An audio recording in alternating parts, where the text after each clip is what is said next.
It is recording. Alrighty, welcome back, ladies and gentlemen, to episode 8 of the Dark Dungeon of Pop Culture, the Jabbas Dungeon podcast. Here, as always, Tyler, Avery, myself, and soon to be Chad at some point.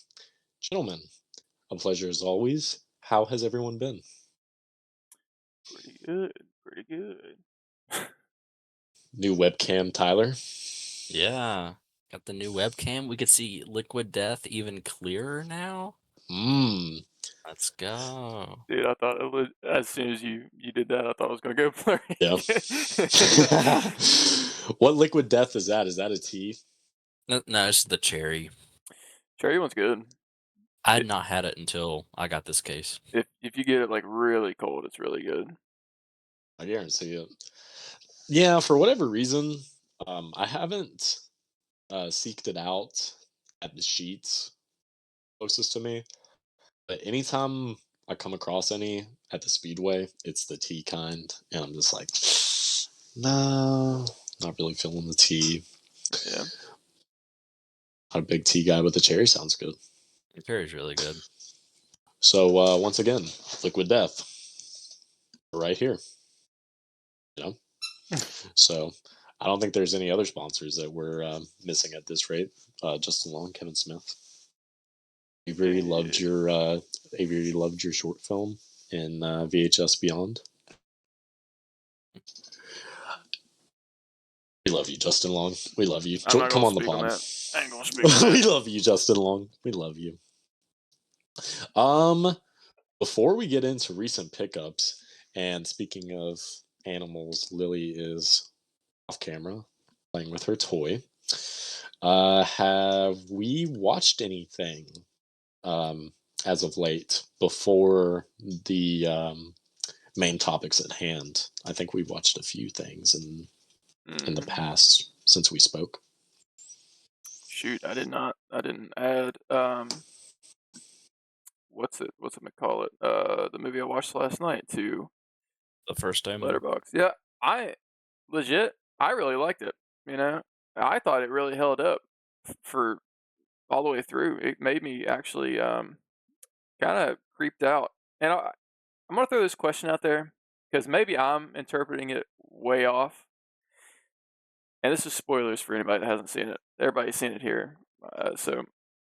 When she gets in the car crash and she gets out of the car, what is going on there with her body? Is she getting fucked by the demon? You can correct me if I'm wrong, but she's already shown signs of being pregnant by then, right? Yeah,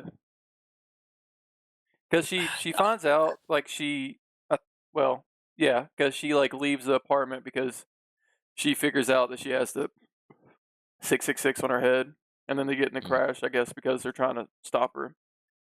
But when she gets out, she's injured, and then she starts like kind of spazzing out, and then it kind of looks like she's like kind of showing like sex positions almost, like her hands behind her back and whatnot. But I didn't know if I was making it up in my head or not, but I was like interpreting it as like maybe the demon was just having his way with her or whoever it was. But I feel like I'm the sicko and just like imagining this. Well, I think, well, one, no, I don't really blame you for thinking that.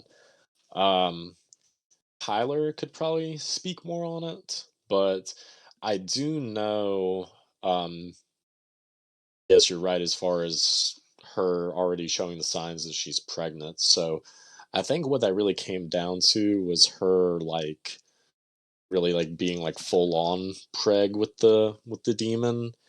And one thing I do know for sure was that scene was kind of an homage to a Possession. foreign horror film from the 80s, Possession, because a similar scene happens with that with a lady in like a subway or something like that, where she starts kind of like convulsing and like starts spewing up shit, and it's some kind of demonic presence. So I know it was an homage to that, but yeah, I think it really came down to just because I don't think she even started the show Hmm. like being pregnant up until Yeah. that point. It's like the demon fully started growing within her.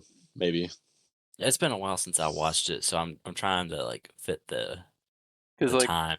after or during that scene, her stomach, because she's starting to like rip off her clothing and stuff, kind of, or just kind of trying to looks like take it off, and her stomach protrudes, and it shows that she's fully pregnant. I just took it as like he fully planted the seed, like fully on right there, planted the seed, and then it like automatically happened because like you had this white goo. It just got very. It seemed very sexual. Like it was just Uh, like goo yeah, and uh. that That was would a hell of be a scene. that's after though, um, the couple shots that are in it with the jackal, well, the demon-like creature, because that's supposed to be a jackal in the lore of the Omen. Hmm. That had it. I forget in the movie if I think it's more of like flashback scenes, isn't it? When it shows the jackal or like a dream sequence more so. I believe so because there's a scene where well, no, I'm thinking of the scene where it's the lady that set herself on fire in the corner of the room. This is a fucking excellent scene. Um, the more we talk about that, the more I want to rewatch that. So That's a crazy good movie. It's you yeah. guys need to watch the original Omen. That made me want to watch it. If I had more time yesterday, I was going to. Man, it really like the beginning of it. I felt like didn't draw me in as much, but then the more I watched it, I was getting into it more. And then the scene that really was just like, oh wow, we're really going with this was it was the scene of the maybe the demon or the jackal or whatever it was, like the hand coming out of the vagina, and I was like, whoa, they're full on showing this. That's crazy. What I love with the movie is, well, obviously it's excuse me, in 20th Century Studios, so this is technically a Disney movie, kind of umbrella. Originally, it was going to go to streaming, and they had to cut down some of that sequence to get an R rating. Hold on, I'm getting a phone call. That might be work. Uh-oh. Yeah, that's a fucking wild movie. I definitely would be interested in seeing your review on it. Yeah, no, I think that would be a really cool podcast to dive deep into that movie. 'Cause I feel like you could really find like a lot of hidden meanings and stuff. Because I'm new to that whole franchise of I've heard of Same. the Omen movies, but like I've never sat down and watched them. And this one was on my radar before. I think Tyler talked about it, and then I never got around to it and I forgot about it. And then I saw it on there. We're we're good. Oh my god. No, they were That asking for the person who used to have my number. nice. Yeah, Tyler is pretty well fucking versed in the Omen franchise. Have you seen all of them? Yep. Yeah, Uh, I'm also not very familiar in them. the original one is obviously a classic. The second movie, it's got some of the corniness of like 80s cheese, but it's still at least a faithful continuation. The third movie, that's a little weird. Um, then the fourth one is like a straight to TV style movie. Hmm. It's the kills in that are like nothing. Then the remake from the early 2000s, it's good, but you could just watch the original kind of situation. They don't really do much to change up the story, really. But the first Omen, that was one of those movies that I forget where I really was when I got that phone call. I'm sorry. No, you're good. You were talking. It was the scene with the birthing. They had to cut that down to get an R rating. Okay, yeah. Um, it originally was going to be an NC-17 from the ratings board, and they had to It's cut crazy. down footage to get an R. Hmm. So, and then this is the first Omen. I'm pretty sure is the director's first like feature length film too. Get that guy Um, more movies. Holy shit. I feel let's like you're right. I'm yeah, gonna she did. check it. I'm pretty sure it's her only movie, or at least it's her Yeah. only like full length. That's a damn good movie. hmm Yeah, and a lady director too. You love to see it. Yeah. Only criticism I have with the movie is changing the lore behind the Jackal and the very Avengers esque end scene whenever they're at the cabin and then Father Brennan, I think's his name, or is that from The Exorcist? Oh, you're right, I think it's Brennan. Father Brennan. Yeah, he pulls up and he's like, they know you exist. Yeah. We need to go into hiding. They're coming. And I'm like, I mean, that opens up for a sequel, which is nice. I'm going to be down with that. But I'm like, you didn't need that. See, I kind of thought the same thing when I watched it for the first time. I liked how it kind of like I was fully expecting them to leave the cave, and that would be it. And then it's like, oh, it's open ended. I mean, I know that there's more to this franchise, but when the cabin scene happened, I thought that would have been a perfect introduction to like if they had a sequel. Like this is the beginning, lead on from that, and then maybe that would make a little bit more sense, or just cut it all together. It just kind of felt like what you were saying, kind of like let's get together and they're coming type thing. It felt different than what the movie was. Different vibe almost. And I get the decision to change the lore with the Jackal. I feel like it was still done in a respectful manner to where it helped the plot of the movie make more sense. And once you guys watch the original, you'll understand what I mean with changing the lore with the Jackal a little bit more. Unless you want me to dive into it, but I mean, if that's you just want. me being a stickler for continuity. Um, I guess in the most like non-spoiler way possible. In the original movie, it still has a jackal being part of the plot of the creation of Antichrist, but not as the father. So that one, the original one, he wasn't the father, but this one, he is the father. Yes. So Um, what is a jackal? Like, is it like some demonic form? it's just like a wild animal. It Is kind of that looks like. what it was that was like burning in the end of the movie? Mhm. Okay. It's a very demonic, enlarged jackal. Not really that big in real life, but in the original movie, it is just a straight like jackal, like really just you know. Mm. So Hmm. yeah, when you guys watch the original, you'll see, and it really, I still feel like you can go with it being the same story in the original. Like you can just say that they got the facts wrong, but then you dive into the sequels, and then that kind of retcons the new prequel. So I don't know, make it make sense, but Hmm. I'll have to look 'em. regardless, the first Omen well exceeded my expectations. Yes, and shout out Nell Tiger Free. She was the main chick in that, and she's fucking excellent as far as I'm concerned. As far as some newish stuff that I've watched that is kind of not super talked about, I think would be worth watching on Shutter. Both of them I watched were on Shutter. There is a new film called Daddy's Head, and I thought it was all right. The basis of it is kind of like It's kind of similar in the way of like the Babadook, Mm. as it being more of like a drama in a sense, as opposed to a straight up horror.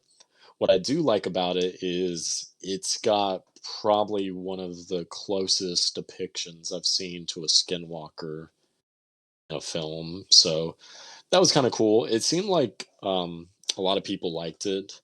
I give it 2 out of 5. So I mean, I'd say it'd at least be worth a watch. I mean, it had a cool creature design, and the plot was the plot was all right. I mean, the performances, the main woman, she done pretty good. I don't know. I couldn't get super into it, but I say check it out, especially if you got Shutter. I mean, it's a new horror film and definitely be worth a watch. And another one that I liked more, and a lot of people like, is Ian McCarthy's Oddity. Um, it's a pretty good one. I don't think I enjoyed it as much as other people did. I gave it 3 stars. I hate doing this with watching stuff too. I kind of had to watch it in like parts just because I kept getting busy.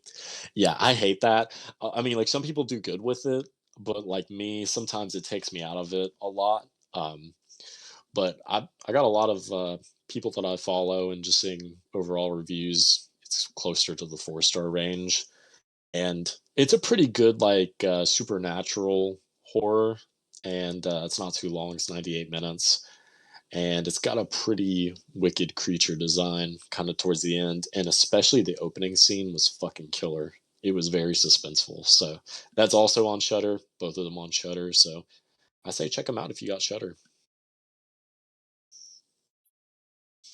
And Tyler, other than the one that we all eventually saw, was there any other ones that you had seen that you had any thoughts on? Only thing I've watched since shoot, the As last recording. let's hear him say it. I want to hear you say it. 'Cause I just looked at it. Forgot to mention, I guess, I did watch Apartment 7A. Okay. That was a while back. I don't think we talked about that, but that's recent enough. Prequel to Rosemary's Baby. It's Rosemary's Baby 2.0. I was just thinking of Get him to the rewatching Greek. Get Him to Grease. Yeah, Get him to it's the Greek. hilarious. Yeah. Have you guys watched Forgetting Sarah Marshall? Mm. Rom-com with Jason That's got Segel. Jason. Yeah, I kind of like. He kind of gives me the ick. I always kind of thought you give off of the same vibes as him. I don't know how to feel about that. Well, I say it in a compliment, so Thank you. You watched fucking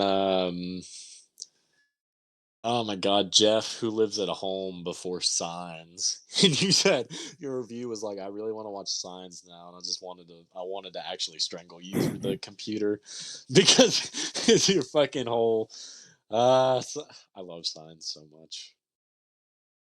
but with Um Get Him to the Greek, it's like a spin-off of Forgetting Sarah Marshall, oh but really? not as good. Hmm. I didn't know Same they were connected. character, yeah, same characters are in it. Even though Jonah Hill, he plays a different character than what he does in Forgetting Sarah Marshall. But like Russell Brand and the main girl, not the main girl, well, the actress who plays Sarah Marshall Mhm. in Forgetting Sarah Marshall has a cameo as the same character. Yeah, it's fine. Oh, Kristen Bell, that's who I was thinking of, and Michaela just texted me that as I was saying that. Nice. Um and another thing we had seen was Terrifier 3. There was one more I'll name off, and because I forgot about it. It Mhm. was Mr. Crockett. That's right. It is. It, if you guys ever watch, I mean, it's like Pee Wee Herman kind of like horror type thing, almost. I don't know why. Like I felt like it was like a what's that guy's name that like He's in jail now, but he did like the pudding jokes or whatever. Bill Cosby, that's who it was. It kind of reminded me of Billy Cosby and Pee Wee Herman, but horror. It was just weird, just like one of those weird like kid show type things. But it's worth a watch if you're bored. And that's on Hulu, Yeah, right? it's on Hulu. I saw it going around on Twitter and sometimes on TikTok, and I thought, why not watch it? You know? So upon you said Bill Cosby, and I wanted to make this canon, but upon further review, he deleted his Twitter, but I still have a screenshot of it. Bill Cosby had blocked me on Twitter back in 2018. What So, what did you do to have him block I- you? um, Put there it in my pudding. was there was a certain tweet. I'll say that much. Damn, Shout out Bill Cosby. Is he still alive or did he die? I think he's still alive.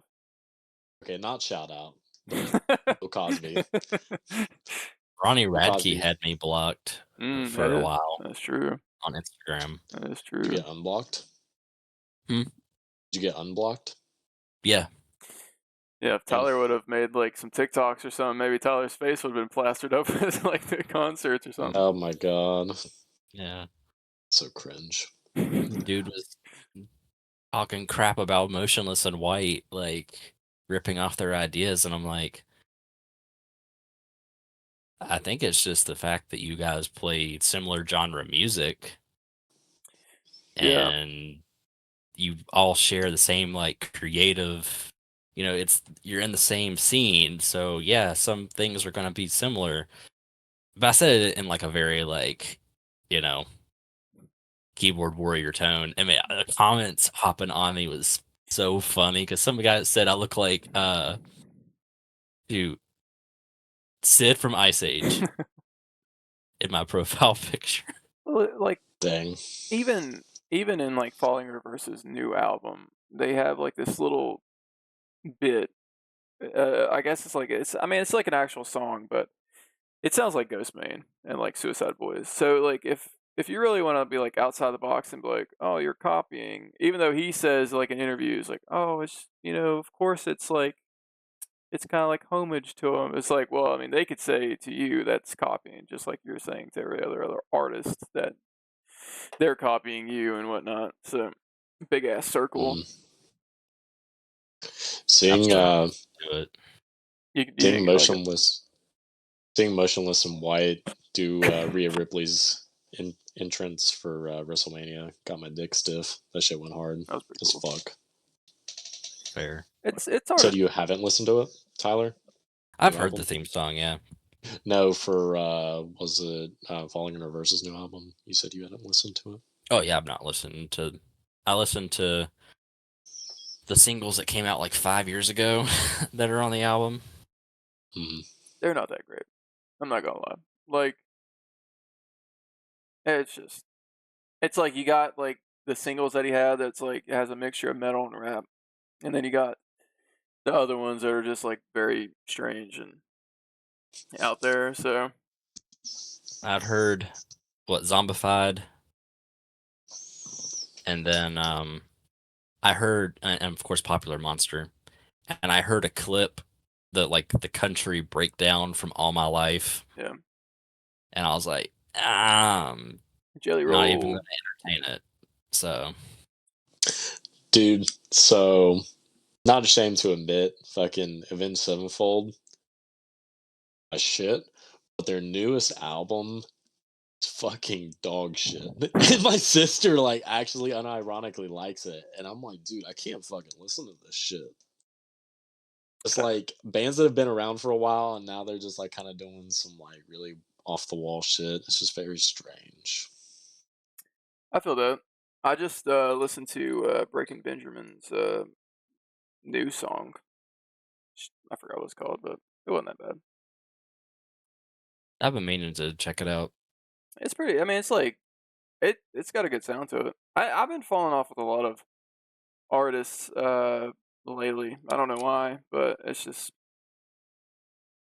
meh, meh. I'm the same way. Like, I need to get up on my rock and metal more, but I I feel like anymore I'm just finding songs that I like, and I've just been adding them to my fucking playlist or my like songs. I know Tyler. I think you said at one point you didn't like Rain City Drive, but their new album's not bad. Hmm. I know. I think you and Cameron said that you didn't really like them that much, but I can't remember. Yeah, ever since the name change, uh, I don't know. I just aren't into them as much anymore. Uh, What were they previously? What are they now? Slaves, Oh, I and then mean, they changed Rain I City Drive. I get the name mm, change because it's hard to put that on merchandise. Even like when I bought a T-shirt that had slaves on it, it said slaves down my arm. I didn't want to wear it out in public because what it's you know I mm, know people you can you can separate it from like the art and whatnot, but how sensitive a lot of people are nowadays. Like I feel like just like the tiniest thing triggers people. mm. So That's how I felt with my. I couldn't wear my Lady Antebellum T-shirt out in public. yeah, oh, here since I'm thinking about Don't have a. this, That was a joke. I don't have a Lady Antebellum T-shirt. there is a fuck, what's the band's called?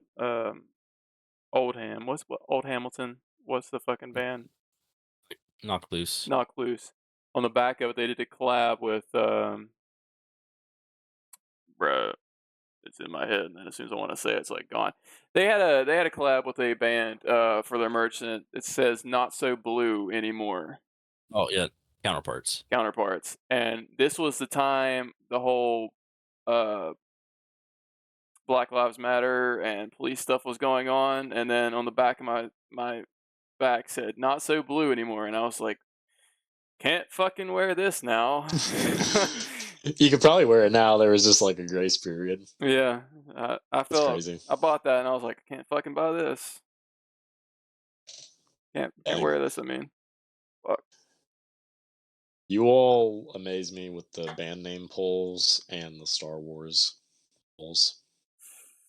Especially you, Tyler. You just like, yeah, you got like a whole section of your brain just Big brain. catered to that. I've got Star Wars brain rot. Tyler, the creator, announced a new album today. Pretty hype about that. Saw that. It's gonna be neat. Are you scared he's gonna be in one of those freak off lists? I surely hope not. Dude, it was so funny. I was working one day and I don't know what it brought it up, but a coworker we were talking about the Diddy thing and one of them went, yeah, I probably would have went to a Diddy party. I was like, I was like, wait a minute, wait a minute. I didn't ask him at that. I should have asked him. I was like, okay, there's two different ones, day or night. I should have asked that, but fuck, dude, it was so funny. Caught me off guard too. Yeah. Shout out Diddy. Fuck you. Fuck you, Diddy. You're not invited on the pod. I don't think he'll get the chance to be on the pod. You know who they should sick on the Diddy is Art. Ooh. Segway. Terrifier 3. God. I wish you could have went with us. Yep. I do too. I do too. I probably would have hopped in your lap. I was getting quite handsy with Chad. He's not here to confirm nor deny. And Tyler, I was reaching over Logan's shoulder and was tickling the hair above his ear. I never felt it. Exactly. You're not supposed to. Yeah. I wish I would have gone. Lately, it's just been getting bills down, and one of the ones that really fucked me was my power bill lately. So Hmm. that's been a bitch. But you did get a chance to watch it, so that's cool. Yeah, very low quality. Really it kind of made it. I was thinking about it. The low quality of it kind of made it like feel like one of those films that you just kind of like find. So Hmm. it's like So What did you all think about it? I know Tyler seemed to be quite the fan. Yeah. Um, One, I've had time to think about it a little bit. There's definitely things that I'm not as into or to nitpick, but overall, I feel like it's a vast improvement over everything from the past two movies. Like, it still has the grindhouse, quality, but it definitely looks the best. The story, I think, personally, felt the most coherent. Acting improved. However, there's one actor that I just like. I'm like, dude, you should belong in Hallmark. Dang, I wonder who. I will. There's someone I might think it may be, but I mean, I don't know. The uncle. I fucking knew you were gonna say that. Oh, I was really? gonna be like, I'm gonna throw a name out. Wow. That he was straight like he would Dang probably that. be in a Hallmark movie, being like the guy who stayed back home and worked on the farm Dang, that I gets feel bad. picked That's up not by the City person. Girl. That's not the person I was thinking of. Rip. I'm glad I didn't say That it. was the first Who are person you? that came to my head. Who are you thinking of? I thought the guy, which no hate, I thought the guy that was Jonathan's roommate was kind of rough. He just reminded me of like a side character that would be on like that '70s show. I mean, yeah, that's fair. It's like very Ashton Kutcher vibes. Yeah. Yeah. I would say it definitely had the best acting out of the compared to the two previous movies. Um, Spoilers. There was like so many. There was a point to where it didn't really like get me like queasy, but I hadn't ate for the entire day, and I was just like, "Holy fuck, this is wild." And Chad can chime in on this, luckily. But whenever Vicky or the demon that has Mm, Vicky's body start fucking, mm, with the shard of mm, glass, that mm, had me geeked. mm. Bro, when she started doing that, it fucking just made me cringe so bad, dude. I was just, oh my god. I I saw didn't Chad. expect it. He put his hand on my he put his That's hand interesting. on my thigh. It was crazy. Dude, Michaela, she was losing her mind Oh my during god, I'm that. fucking thinking of it now. That's so it rotten. was What were you saying, so, Avery? oh my god, dude. It was, like I was watching it and I didn't expect it. Like I was like, oh, they're gonna torture this guy, and she just kept getting more into it. And as soon as she started doing that, I was like, oh my god. She was like playing with her legs, and I was Oh like, my oh god. no, oh no. I And then wanted them she to just started. smash so bad. What? I wanted them to smash like so bad. I'm like surprised. I feel like Art's asexual, but like Vicky's a sick bitch or whatever her name is at this rate, and she was fucking feeling it. I know this is like a jump, and we can jump back. I'm not going to talk about it for long, but whenever like he was going to give that podcast girl the experience she wanted, and she was like, and I forgot who said it. Maybe the guy said, "What, do you want to fuck him?" And Art kind of just like she says no, and he kind of like yeah. I thought that was hilarious. Just that scene. We can probably kind of go somewhat in chronological order, We don't really but have to. Just jumbled thoughts. they're at in the what Avery was just saying with the girl, kind of like wanting to experience art. When he takes off his glasses, looks her in the eye, and then puts it on her, I'm like, dude. Like, not only is it funny because it's art and the glasses are stupid little Christmas glasses, but just I remember like his face and that was just so like sinister looking, and then he's just like, Mm, God, dude. And you have just like her getting killed up into that point. I mean, she had like a fucking crazy ass death. Yeah. Um, Chad was it true that I got scared a couple times throughout and You did. I did seek you for comfort, Yep. He said and in you at offered one it, point. and he offered the Yep. comfort. I cuddled him like a baby at one point. Like I pat his head. Mm-hmm. I made sure he was okay. Yeah, Bros being bros. honestly.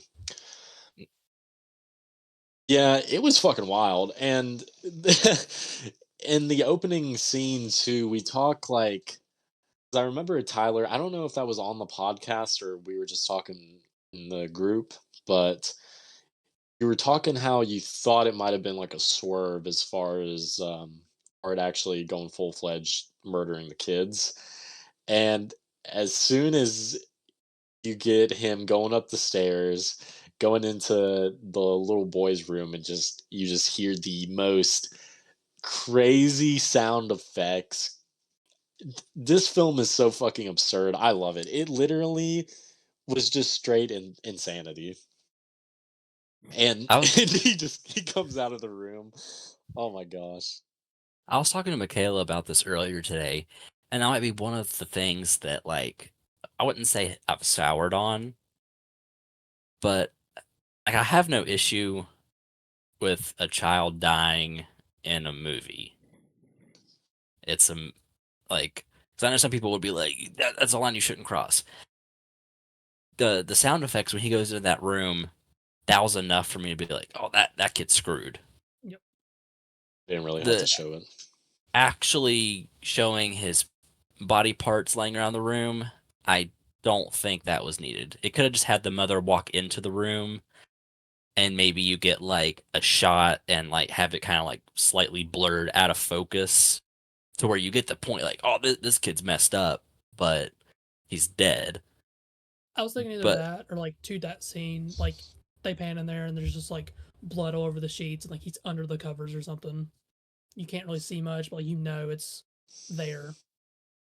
also, I mean, this movie's shooting for the shock, and everything, so it makes sense to show it and push the boundary, which I'll give it props for. 'Cause I didn't think they would, Mhm. but they did it anyway. So Yeah, really, this film just really hits home the meanness in Art's character, and he just pulls no punches, and especially in this, because you've seen there's a lot of controversy as far as how the kids were killed and a lot of like the biblical imagery. Um, a lot of fucking crazy shit. David Howard Thornton did so fucking good in this. I thought like I think it's definitely his best performance physicality wise because boys, whenever I was watching, his eyes just like stuck out to me so much, like more than the other films, which is like weird. Like I don't know why, but just his eyes were so expressive. And whenever he had saw that Santa in the bar and just how excited he was, and the fucking Santa and the two other bar patrons kept calling him Clowny.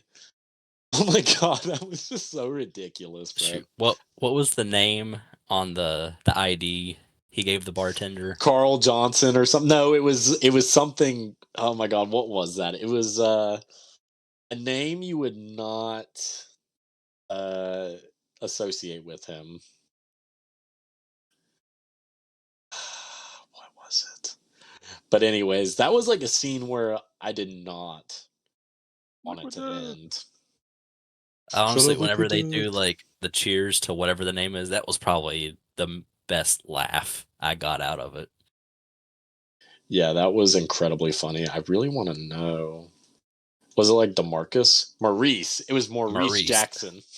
the Maurice Jackson. Maurice. Now I know I told Brandon, and I don't know if Chad heard when we were sitting in the theater when the movie was over. And I know I haven't mentioned it to Avery, but the two teenage kids that were sitting next to Michaela, what they said. Oh, I Um, heard that. so the shot where it shows Sienna, uh, laying in bed on her phone, and her butt is like clearly visible as she's laying there. One of the teenagers she overheard see the other one just say, "Yeah." Which, yeah, no. Well, first That's of all, who's actually what. letting their kids into this movie unsupervised? Yeah, that's what I was That about to we say. Children were definitely scarred. There was like a young girl in the row behind us, and she had to have been every bit of like 8, 9 years old. And I'm like, these kids don't even know that they're being like subconsciously like fucked right now because this shit is wild. It was what, like an 8-year-old, like a 10-year-old. There was It two Fuck. had of to have them. been. Fuck. Yeah, and there was there's like little girl, like I could just hear little girl laughs like in certain parts, and I'm just like, holy shit, man. the two teenagers sitting beside Michaela probably were, I don't know, 13, 14. Nice. So like, who? Dude, that like it reminds me when I went to go see Evil Dead Rise. I think I said it before, maybe a long time ago. I don't think I've said it on this podcast. Me and Paulo were just sitting there about to watch it, and then it comes in like a father and a little girl, like just little. I'm just like, what the fuck? Like, are they in the wrong movie or something? But they watched it the full time, and then how that movie starts, I'm just like, oh, what the fuck are we doing? There's something so nostalgic about that though, because I remember whenever the 2018 Halloween came out, I believe my buddy didn't have an ID, or like one of us didn't have an ID or something, and there was like a random guy that was in line, and he was like, "Hey, I'll buy your all's tickets," and it was just like some like older man that was going to see Halloween 2018, and that's kind of the vibe that the theater in Terrifier 3 gave me. I mean, it was just like you could kind of like feel the anticipation in the room, and people were like excited, kind of like the same feeling I got whenever I watched Long Legs. Like there's kind of just like a big group like holding your breath to it. And shout out Damien Leone and everybody, because that's the number one movie in America, and if it hasn't hit already, I'm pretty sure that is the highest grossing unrated movie, which is fucking insane. They just said, we're not even going to take it through the rating board because you want to talk about NC-17, that should get like an X rating. It's Yeah. crazy, like what the budget was only, I think, like 3 or 4 million, and they can make a good movie like that, and then these multi-million-dollar movies suck. Then you got Joker. Yeah, I didn't even want to fucking do DC. Joker for like 200 something million. It came to me in a Insane. dream. Kind of bullshit. With your guys' opinion, I feel like the biggest question that this movie has left for the Terrifier continuity, do we think Jonathan, I know Damien Leone in the interview kind of hinted that for sure Jonathan died, but do you think we'll see Jonathan again? Whether that he didn't actually die, or maybe like in the fourth movie, maybe Sienna will go to hell and maybe somehow I bring him think back. that where he said it's confirmed that that'll be the opening for Terrifier 4. Like we will actually see the whole scene of what happened, and then maybe at the end he'll come back in, if she does go to hell or something, and kind of try to bring him back or something. But I think he did die, and I think they'll show it to get the shock value at the beginning of the fourth movie. Yeah. I think that'd be a fair way to do it. That's actually really smart. I mean, that because it would set up, like you said, the shock value in the beginning, and you're just like, holy fuck, like how can someone come back from that? But then towards the middle or ends, it can be her, in her whole warrior garb going into hell, and she saves him somehow. Same with Gabby. I really hope it is dark. Like I know these movies are already dark, but like I really hope they're Dude wants Art to like commit genocide or something. Oh my god! like I want their version of hell to really feel like hell, dude. Like I mean, you got fucking Art doing what he's doing. Like don't skip out on like this. You're going to hell. Like let's fucking amp this up even more from 3. So that poses an interesting kind of thing, like the food for thought, because one of my favorite sequences in Terrifier 3 is in Sienna's kind of like dream sequence whenever it has to do with the sword.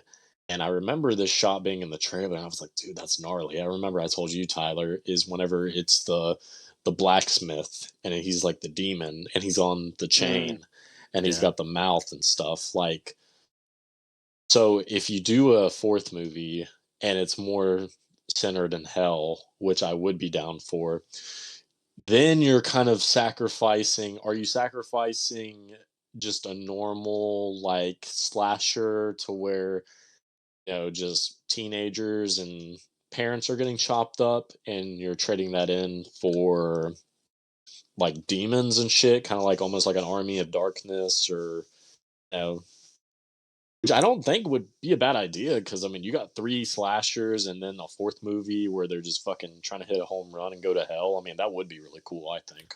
I think I it just also had be cool. Oh, go ahead. Go ahead, Chad. Go ahead. Go ahead. Okay, I was gonna say maybe like instead of it being like a representation of hell, it's like whoever's there is their own personal hell. So maybe they could do like the clown cafe, and then like she can revisit like the Terrifier, and it's kind of in a different, I guess you'd say, dimension, but at the same time, it's like what they imagine as hell. My meme remains true because I feel like Chad just has the craziest theories. Because she did say whenever she was talking to Jonathan that she needs to go back to the Terrifier. Mm-hmm. And if that's maybe like her personal hell, then they could play it where she goes there, and then she goes, like I said, the clown cafe, and maybe her aunt and uncle's house, and her mom's house, and stuff like that. Chad, I'm gonna fuck you. I'm ready. Like, This is crazy. I didn't notice this either. I'm gonna go like before I forget. So like how the movie started with the whole butchering of the family, and then he killed everyone pretty much, and then it goes back in time, and then it goes to where he's Santa. Apparently, I seen this on, I think, TikTok. A lot of the toys that were in, I think, the little girl's room, or like one of those, was the toys that he gave out at the bombing. So I thought it was like an interesting like little connection, because it kind of felt out of place at first, but then if that's true, I have to rewatch it again. But that would be interesting. That would actually be really cool. because like there's like a stuffed possum that he gives out, and a couple other things that you see, and you can see him in the background of the little girl's room. So it's like he just took him and gave him out and then bombed them all. Yeah, so continuity wise, that would be after the house kills he Santa. gets awakened at his house, goes to the bar, kills that Santa, puts on costume, kills this family, and then goes to mall. Yeah. Which continuity slide wise, in there. Continuity wise would make sense. I called that mass bombing. That shit had me geeked as well. I thought that was fucking hilarious. I audibly laughed. Like when the kid's like unwrapping the present, I'm like, something is bad's gonna happen. And after we saw the opening, I'm like, they're gonna show kids die again, like no doubt. And I'm just like, is it gonna be a bomb? And then it turns out to be a bomb, and I'm like, yep. Nothing makes me laugh more than whenever art uses like guns or bombs. Like whenever he busted out the gun and shot the bartender, and I love fucking David Howard Thornton's face where he just hits like the that face. Dude, when he got dead serious, that actually creeped me out with the gun. I was like, oh my god, he's not joking now. Have you guys watched the Ice Nine Kills music video? Yes. For their Terrifier song? I've seen clips. At the end of it, he takes a freaking machine gun and just mows down the band as they're performing. And that's not even the craziest part of the music video. Yeah. That's hard to believe. The baby. The baby part, yeah. The baby. I don't even know. Yeah, I need to watch them. It's like a 7-minute video. We will not confirm or deny if the baby is still alive, but I would say it's not. It probably didn't live very long. Yeah, I could see that. But yeah, that poses a really interesting question. and kind of idea where they could go with Terrifier 4, because I think them going to hell would be quite sweet, and Sienna fighting demons. And I mean, I feel like as far as Sienna in this film, I mean, she definitely. I mean, I was with her through it. I thought she was a badass final girl and really well written throughout. I thought dealing with her trauma from the second film and everyone doubting her in this film. I just wish Jonathan had more to do because he did feel very wasted to me. To Yeah. just Mm-hmm. half the scenes he appears in, he's silent. Which I mean, yeah, he went through something traumatic. Like I get it storytelling wise, but as a movie, he just stood around, said a couple things, and then dies off screen. Yeah. hmm Whenever that popped up, I was kind of disappointed because I was like, wow. Because I was thinking, like, oh, Jonathan's going to pop up any moment because it cut off with the uncle and him on the phone or whoever. But then when it jumped to the uncle's on the fucking wall, split open, and I was thinking the little girl's dead, and then it turns out to be Jonathan, I was just like, that's kind of disappointing, but I could see, like, if they would jump to, like, the fourth one beginning with him, if that's what they want to do. If not, that'll be kind of disappointing, not showing it, but Damien Leone, jump on the podcast. I think you could consult the plot of Terrifier 4 with us, True. specifically Chad. No. There was one last topic I just remembered that when Avery brought up the uncle again, it connected. Michaela pointed this out to me after watching it. So there's like, well, first of all, when we're introduced to the uncle and he picks up Sienna, I don't know if it's just because we're watching a really messed up movie, so I'm expecting the worst, but I was getting like kind of sexual tension. I don't know if it was just me and her, but we were getting odd vibes from them. And then there's the scene at the dinner table where Sienna's friend from the last movie, she's seeing her and she even mentions like, "Oh, he's a cutie." So I'm like, okay, maybe that's like Sienna's like inner demon kind of like being like, "You think your uncle's hot?" But I was like, didn't think much of it. And then Michaela's like, well, at the end of the movie, whenever they're having the big climactic fight and the uncle's pinned up on the wall, Art shoves Sienna right into his like the opened up area in his like crotch. So I was I like, noticed that too. I don't know if like we're grasping at straws and it's just like conveniently laid out that way, or if that was meant to be. Hmm. It's a sick movie, so I expect Yeah. the worst. It's weird you say that because I noticed her face being like shoved like kind of in his crotch area. I noticed that, and in the beginning, I don't know if it was just the way she delivered the line, but Sienna delivered a line and it was just like really like kind of awkward, and it did seem kind of like flirty almost, which is fucking weird. But I don't know. It could be a case of like her dad dying so young and her having like daddy issues or something fucking weird. I don't know. I guess you could also play it off of like he kept saying like, oh, like we can't trust her, keep her guard up and stuff like that, like kind of like pushing her away and wanting to maybe like push her out of the house, and then if she goes back to, the the mental hospital or whatever, and he's like, oh well, I don't have to think about her anymore, and I hmm guess his demons and thoughts.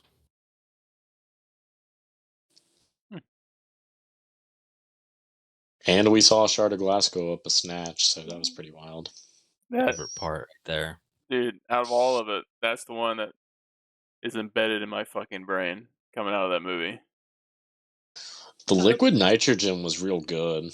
I hope in the fourth one it's just like reversed, but it's like something for a guy. They just It's gonna be Art docking himself with a shard of glass.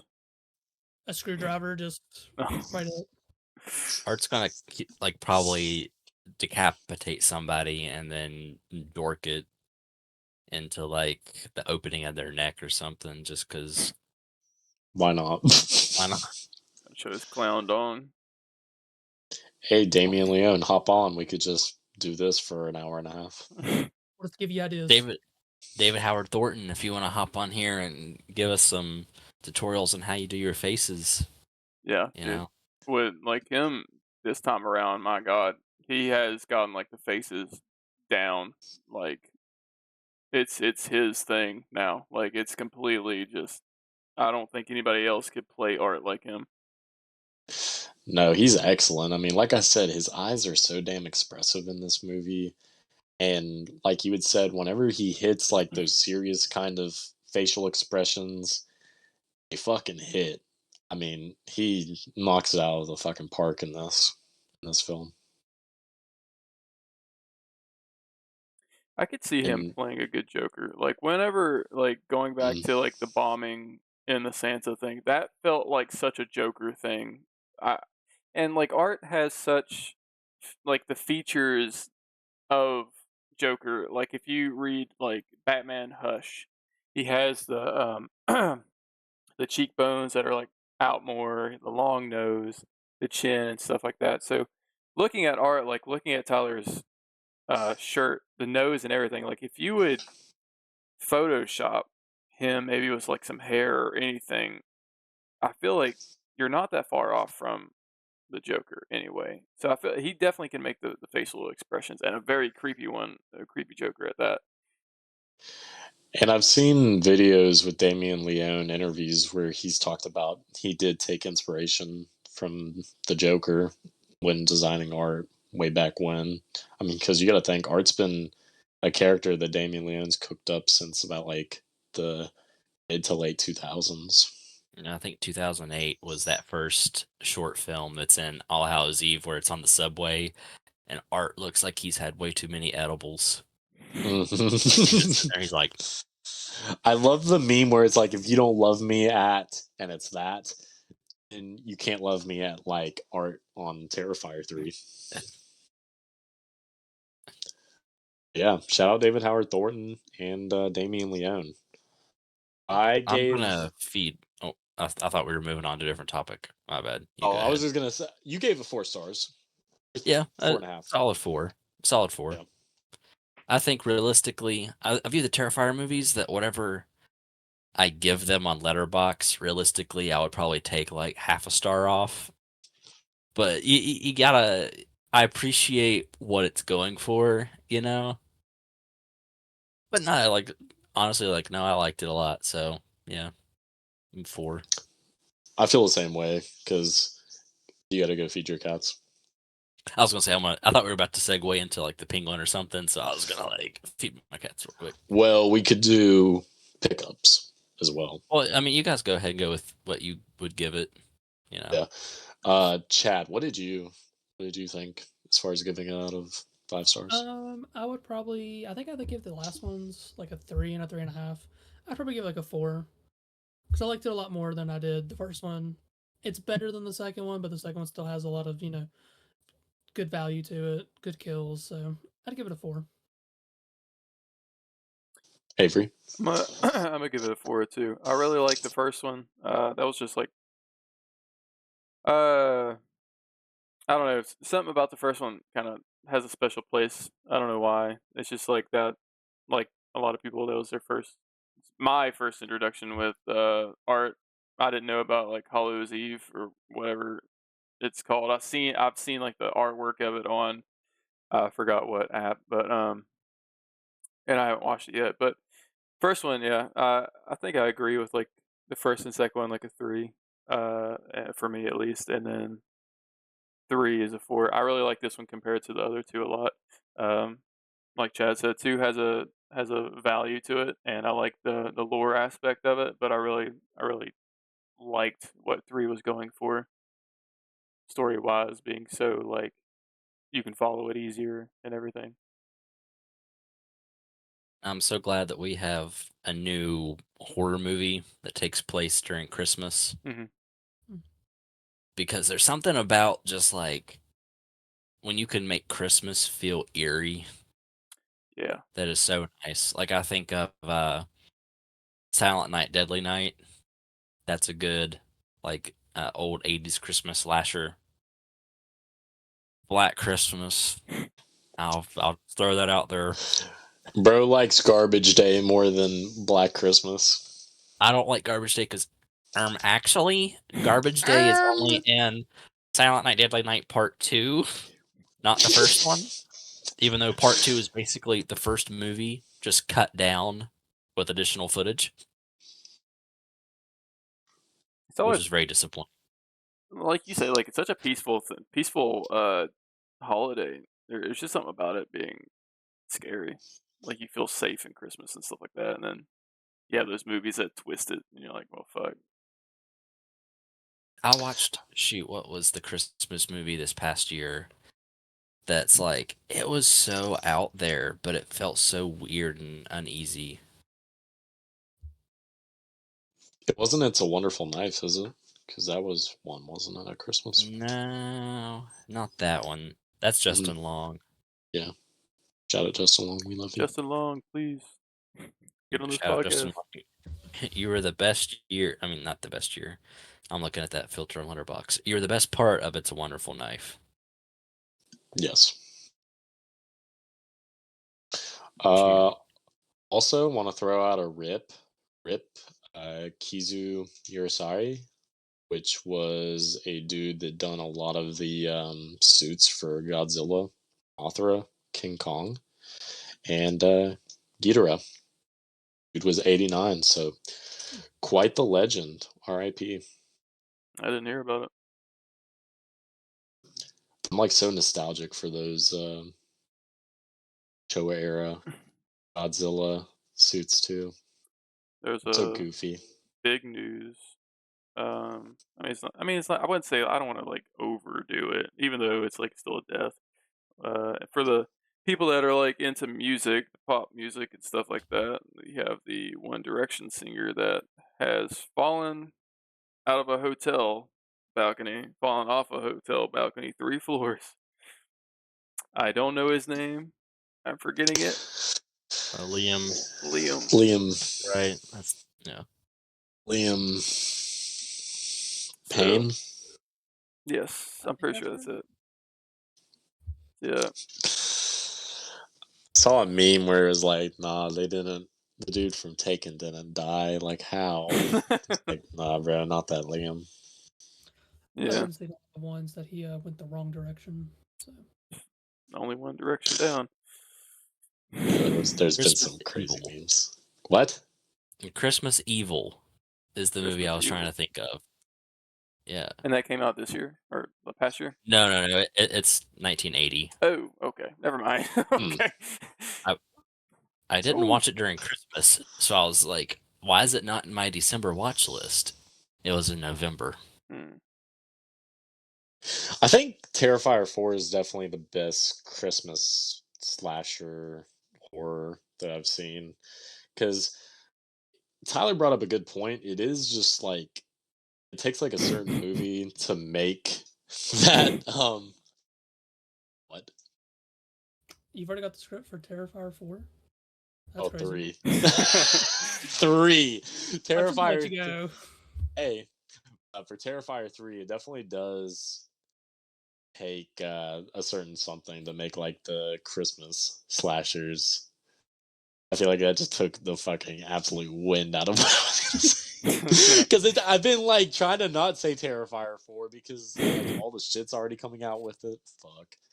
I do have the script for Terrifier 4. Chad's watching it on his second monitor right now too, so I'm gonna go ahead and expose him as well. I had to re-download Discord before I could join, so that was a fun time. Because my PC is dying. Yeah. And I feel like me and Tyler were talking. Discord's just been like acting up, like kind of weird. No, it's my whole PC. Like, I went to play a game last night, and like all the files are just gone. They're just corrupted. So I think I might have a fix. It's just I have to sit down and for like 4 hours and try to fix it. So that'll be a fun time. It's like I'm hoping that this, like I would hope that Discord doesn't do this where they kind of make like the servers like kind of dip out sometimes or get into bad quality so that they lead their people or whoever's using it to buy that nitro. Because like my camera was dipping out in connection. It could just be my Wi-Fi also, but then a lot of times I see other people's kind of dipping out as well. So I'm like, maybe it's just our Wi-Fi, but I would hope Discord's not. I think mine just keeps going out of focus. So The super like kind of tempting thing with Nitro is the ability for the background and doing the Jabba's dungeon. Yeah. I The thought that would background will be go neat. fucking hard. Like everybody's in their own cell. I think that would be so fucking cool. There's another thing I was thinking of, which is just kind of stupid, but also, just kind of filling out time for Tyler before we talk about, I guess we could talk about recent pickups as well.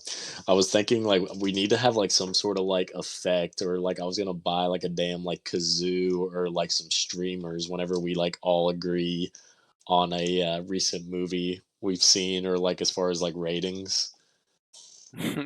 Like, have, like, a little fucking, like, Like, have, like, a Either little that, celebration. you need to get like a little siren for like when there's a hot take. You can just like Ooh, take.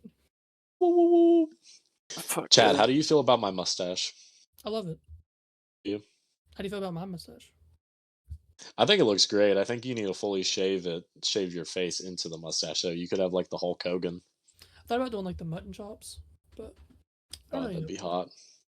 That'd be Just for hot. you. Do you guys want to get into recent pickups? I could go first. I don't have anything, so We can. You have something, right? Who, me? Yeah. Shit, I'm poor. No, I don't. I don't have anything like fuck, dude. No, I don't have anything.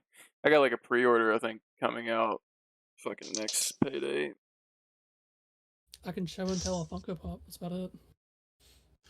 I will say you all have seen this, and this cost a whopping like $4, but I got the last Halloween. Is that what it's called? Isn't this the last Halloween? Yeah, the Technically? last Halloween. It's a prologue. I think they're doing like a prologue run. I can't remember if that's a one shot or not because they have that on the app I use and pay for, and then they have like another one. I think they're doing like a whole prologue thing. Yeah, which I fucking love the Long Halloween. Really enjoyed the Dark Victory. So it'd be cool to kind of see what else they could do. So this was written relatively recent, right? Like, Yeah, is which one of them passed away? Was that Tim Sale? I feel like that was because that name I'm pretty sure I've seen recently. Because I'm pretty sure. Well, I mean, it was Tim Sale and Jeff Loeb.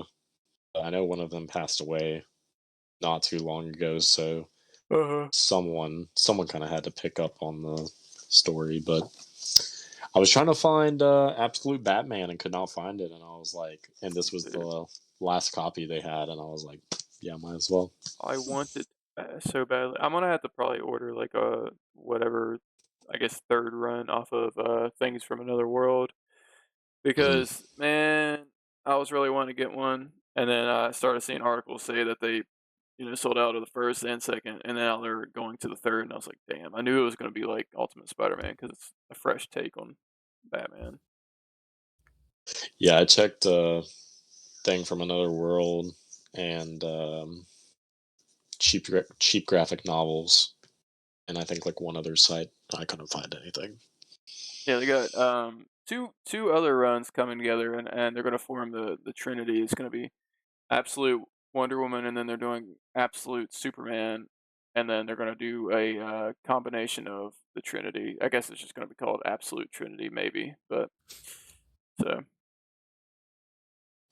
And speaking on comic news, Avery, you want to throw out there the recent Ultimate announcement? oh yeah, if anybody's been following the new Ultimate Universe, the biggest one of the year I think has been Ultimate Spider-Man. Then they did Ultimates, and now they just released today or shown off Ultimate Wolverine. Now they've also shown more information about Hawkeye that's actually like a native.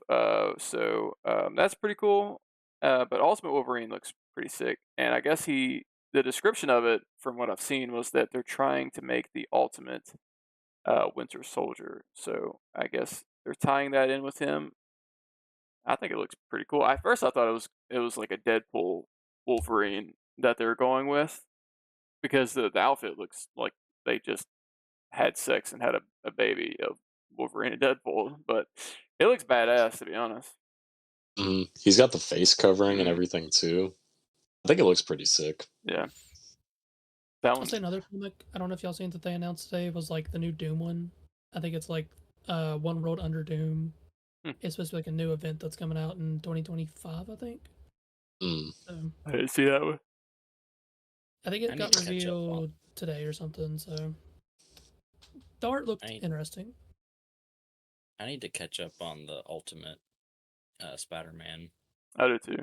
I think, God, I think the last issue I read was issue 4. Maybe I might be wrong about that. I got whatever the issues I have. Maybe I don't know.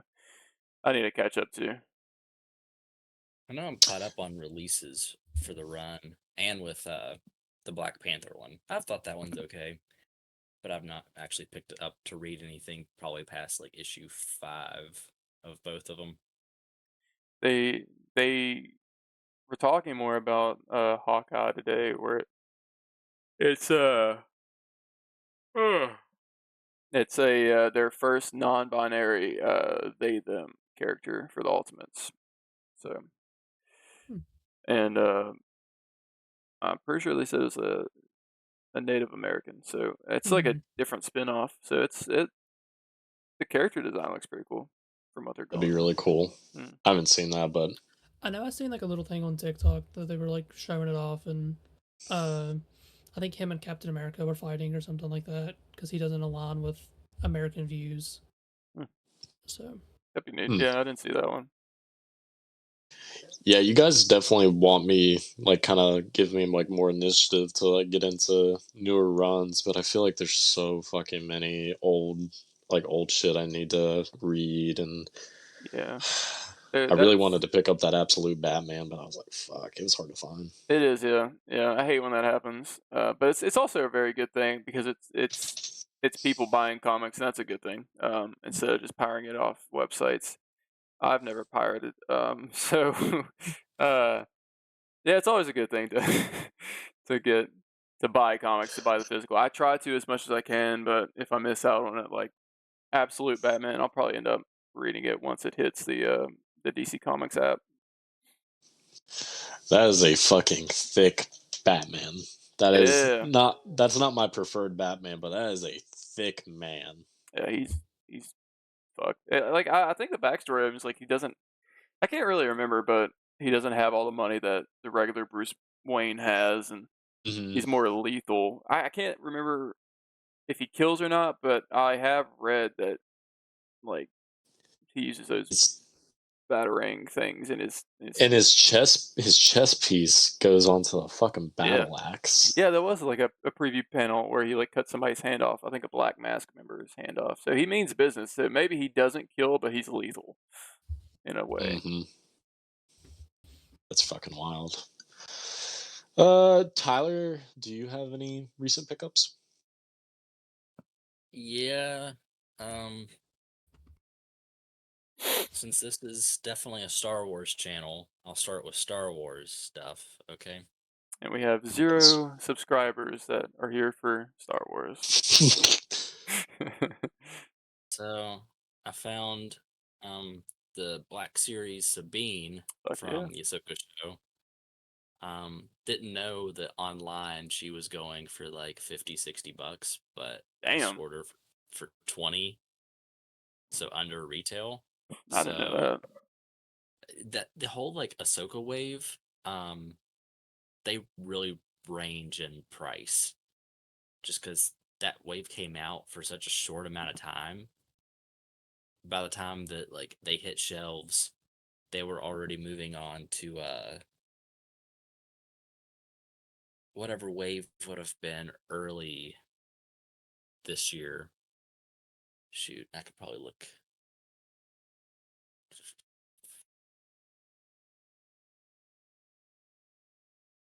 Yeah, I can't remember what wave hit after this, but like these were not in store very long. I only saw them one time in person, and then they were gone. I've never seen her. I've seen Ezra. I think at the Walmart I'm at, they still have the droid. Mm-hmm. Um, Professor Huyang. yeah, and I don't think there's many other Ahsoka ones. I haven't seen the new Ahsoka, but I did see Ezra, and I've seen Chopper. I bought them too, and then I sold them. But yeah, yeah, I didn't see them a lot. I think the only one I've seen in store. I remember seeing Sabine in store when the wave first came out, but I didn't buy it. And I've seen Ezra still, but Mm. every other figure in that wave, it's hard to come by, especially Maroc, because he was officially like canceled. Like the wave hit stores, and Oh, then there was a press release that they were stopping production on Maroc. yeah, I've seen him once. I've seen him once. Yeah, yeah. And also, I got the new Ahsoka the White. I was looking at her the figure online more because when I brought it up the last podcast, I was asking what the differences were, and then I actually looked at it and I noticed how much there was differences in it. I like the leg pieces on the original Ahsoka. Her knee, like you get more articulation out of the knee area on the old one, but this one looks a lot more like streamlined than like it's not big and chunky Mm. pieces floating around. So, and also I just think the white outfit that Ahsoka has at the end of the show is pretty cool looking. So, got her. And with the Black Series and Marvel Legends re-releases they've been doing, got Dr. Oh, yeah. Aphra's droids, so I can finally put them with her. So I wish they would have updated BT1 on the new astromech body so he wouldn't be so small. But yeah, those were my big bad toy store pile of loot. I'm starting to think Uh, about doing that. it's pretty convenient for especially pre-orders because I mean like it sucks when you pre-order something through a website and it's like you order one thing and then you have to pay for shipping and then 2 weeks later your other item arrives Mm. and it processes and you have to be shipping again. Today, man, like the what 1978 Superman from McFarlane came out, and I was like, oh, I fucking need that because that was like my first uh introduction to Superman growing up, from my mom and dad just putting it on TV. So I was like, oh, I fucking need that. Sold out on Amazon, sold out everywhere. So I go to Entertainment Earth. Of course, it's still up for a little bit, but then it was like $30 for the figure, and then me not wanting anything else to add to it, it jumps it up to 40 with the shipping. I was like, fuck. I'm like, what the fuck? It's already $30, dog. But whatever. Yeah, Big Bad comes in clutch with the pile of loot that you want to put all these things in your pile of loot. If it's a pre-order, you don't pay until it comes into stock. Mm. If it's an in-stock item, you pay up front. But then it goes in your pile of loot, and then, let's say if you have 4 pre-orders hit, you've already paid. Sorry, you haven't already paid. They'll charge when they go into your pile of loot, and then they stay there for 90 days or less, however long you want it. And that'll allow you time for more things to go in.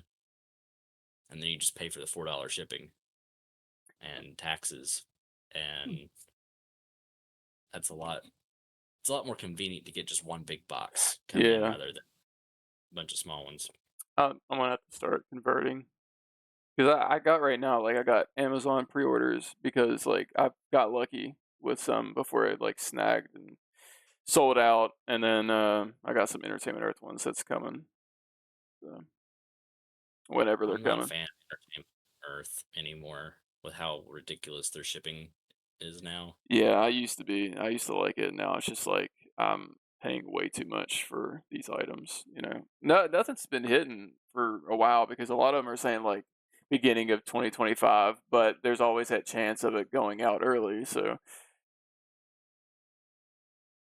I've had the Big Bad Toy Store, the retro card Beast in the like scientist outfit with like the lab coat and the like the beakers Mm. and everything. I've had that on pre-order for over a year, Is and it every ever single month it changes. so it is it oh, what the fuck? Is it ever gonna come back? Like so if it's on pre-order, they're They, coming back, but like what's I don't know. 'cause that's a long time. That's a long time.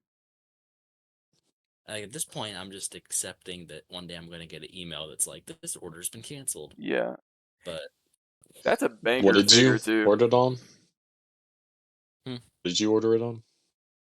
Big Bad. I placed an order with them Tuesday for a in-stock item, and I am waiting to hear about it because I'm quite excited for it. It's a first of this line for me, so I'm pretty excited for it to come in. What It's taking genre is it? it. Well, I'll tell you it's an SH Figure Arts, Oh, okay. Okay. and it's replacing a figure I already own that was not very well made. So I'm quite excited.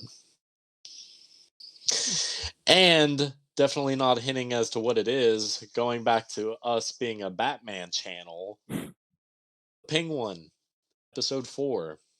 I still What did got you 2 all more think of items, this? bud. I still got 2 more Oh items. my gosh! I'll go through them real quick Yes, because of course. yeah, I've already opened one of them, and this one I might just honestly resell because I don't really have Scalper. too much of a Is connection good. to keep it. Yeah, the re-release of Silver Surfer. I thought about that one. That one's really cool. I see that they I didn't notice it before, but the effects look like the Doctor Strange almost. Let's get a comic visual. version. That's hot. Yeah, it's definitely just Doctor Strange effects, Mm. but That's fucking sick, dude. It is, yeah, that one's really cool. I mean it comes with the board and everything. So, And he but That's always pretty sells wicked. out. Yeah. yeah, so my scalp that I don't know. I don't really know. You probably get a But good amount on it because for whatever reason, there's like always these Marvel characters that just fucking sell out instantly, and then it takes forever for them to re-release. such as God damn this boy. it, Bro, that I one. know that bitch is hard to find. Yep. When the pre-order went up for it, I remember every website I checked, he was gone like instantly, except Big Bad. So I was like, you know what? I'm going for it, and I got the boy. Articulation sucks, Yeah. but he's a big chunky boy Yeah. to stand there on the shelf. I mean, what So- really more do you need him to do other than that? That maybe get like one good like fighting pose. Yeah. But I wonder how that would that scale good with like the Mafex Daredevil? oh, I'm sure. Because those are 6 inches, aren't they? Dude, Yeah, I, Mafex scale is pretty close to Marvel Legends. So I want that Mafex Daredevil so bad. It It looks goes so so good. hard, dude. So like this Deadpool Damn, is the he's Oh, same yeah. body that Yeah, that like the scale's Marvel good. Legends Deadpool's on. I mean Yeah. Daredevil. So He's probably bigger than one of the Hawks. Fucking hell. yeah, he's a big lad. I'd say the only other figure that's bigger than him is Juggernaut. Maybe Apocalypse might be bigger. I've looked into that Kingpin before and knew he was hard to find, so that's a fucking pretty sick find. So like, where is the Mafex Daredevil being sold at right now? Like Great question. I've You can never. What is it? you can pre-order him on Big Bad. Is it on Big Bet? I'm gonna have to look into that. Let's all do it right now. Well, isn't it like it's not in stock yet, right? Like it's Yeah, I- you have to like a- pre-order Yeah, Mhm. still. I've seen people get them in hand already. They look great. I mean, it's If he's sold if out. he sold out on Big Bad. Yeah. Oh, he was up just a couple days ago. I saw it. hmm You can also buy from like Ami and places like that that sell like import figures, and you can get them directly from like Japan. Hmm. But they're cheaper that way, but you pay a crap ton of shipping. But if you order it through like an American store, then you're basically just paying a huge amount for the figure. That's how like I got it cheaper through that one website that I was getting the Lobster Johnson from the Japan website. I forgot what it's called. I think it was in their website. He was like 130 sub, and then Entertainment Earth and Big Bad and all around because I was checking prices. It's like 150. So I was like, Tyler, those last two you showed are personally my favorite. Those are hot. Because this isn't a Star Wars channel, so I know you guys are gonna love the listen, Marvel pickups. I think for to make up for the name, we're gonna have to like do a pod for Star Wars. Oh, we're definitely gonna have to. You got, like I said, you guys are gonna have to take me to fucking Star Wars church. Chad, have you seen Star Wars? I've watched all of them. Do you know what Star Wars is? I've seen a little bit of it. One time. I've always Ah, heard that. God. I think The Last Jedi was my favorite movie. It's a really good one. Yeah, I think Last Jedi and Phantom Menace. Phantom Menace is unironically good now. I saw the re-release. It used to be on the fucking echo chamber hate bandwagon for the sequels, the prequels.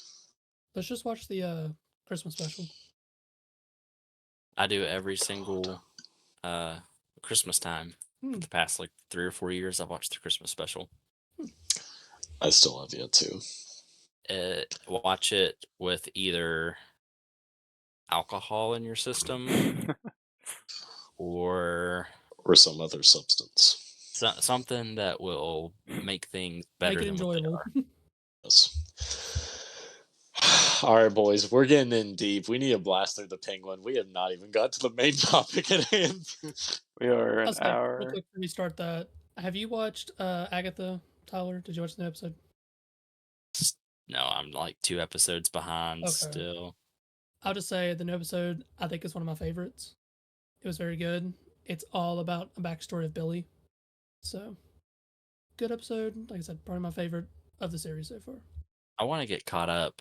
I just forget about it because like they come out on Wednesdays and then Thursday, Friday I get through work. I do stuff on the weekend, and then I have to watch Penguin and whatever topic we're covering for the podcast, and then I'm like, oh, Yeah, that came Agatha out. exists. Avery, what time are we on? We're not at 2 hours yet. No, we're at an hour and 27 minutes.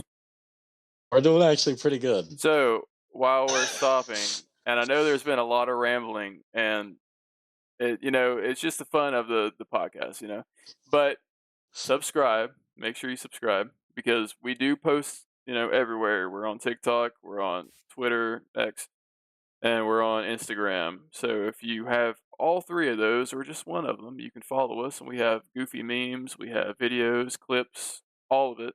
But for the main stuff, if you really want to, be here weekly, we used to do, every 2 weeks, every other week. Now we do it every Friday. So make sure to subscribe and to, do the notification, whatever it's called, so when we're up. Ring that bell. Or Yeah, whatever ring they that say. bell.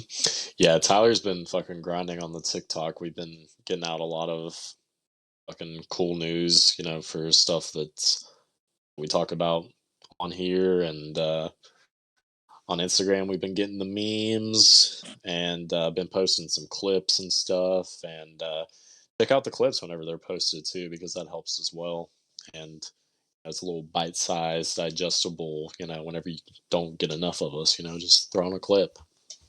Yeah, I think maybe next podcast, I think I might tiptoe and dabble into making the YouTube that we have like a live stream on there so that whenever we're live on here and recording, they'll get a notification saying that the episode starts and then they can watch it live. And if anybody would want to, they could comment, or give questions in the side or bring up topics that we could hit on, just briefly. But I feel like that could also broaden the people coming in and subscribing.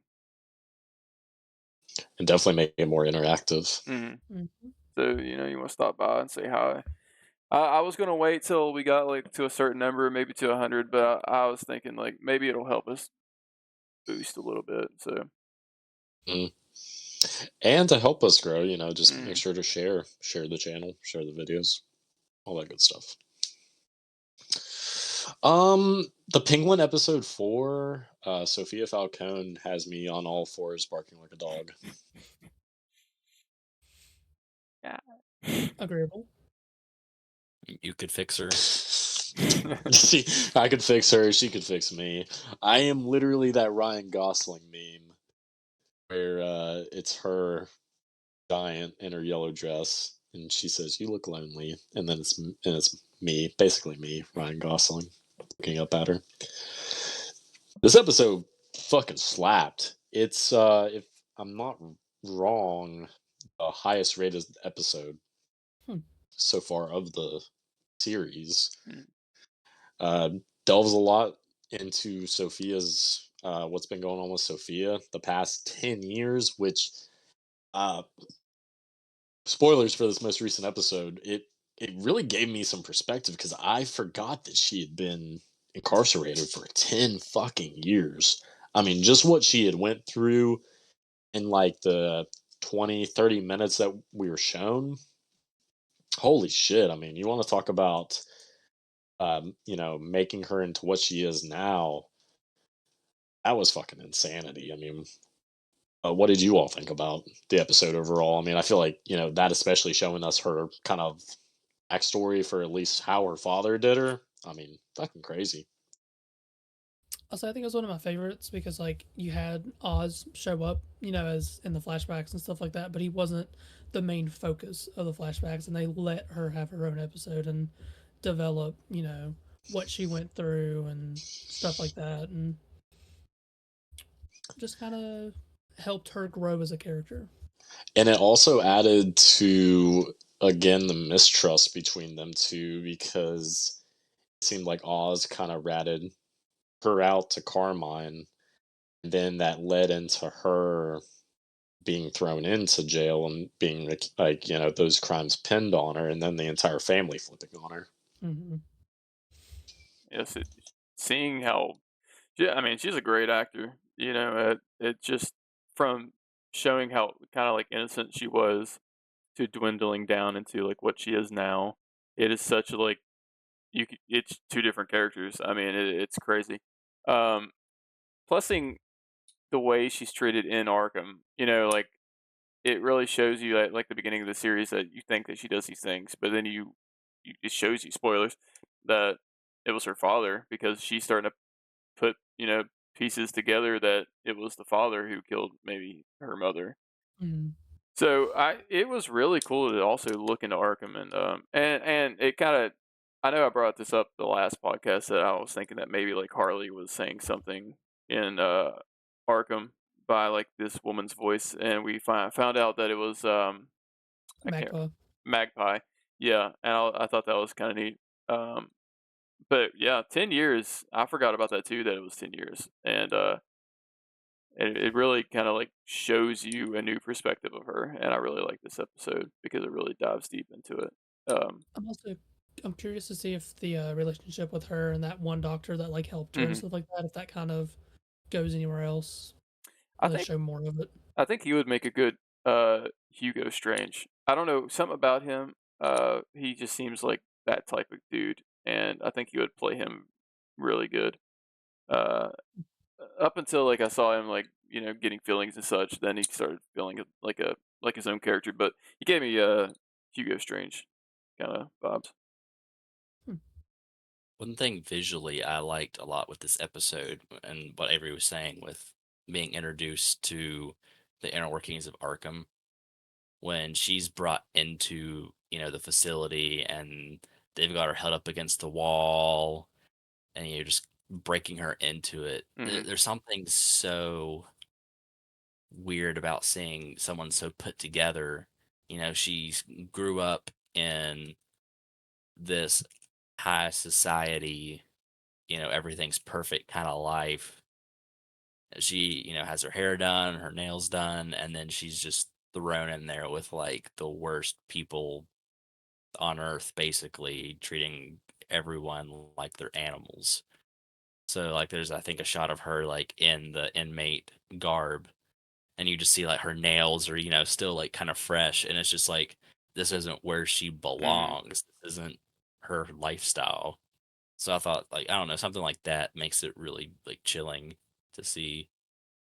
yeah, she was getting like more rugged, and by the end of Mm, it, and it was just like kind of getting to her. She was even like questioning Magpie and stuff, or she was just so smart that she was kind of piecing it all together. Like maybe because everybody's under the Falcone name, not not the name, but everybody's under like the payroll in some sense. So hmm.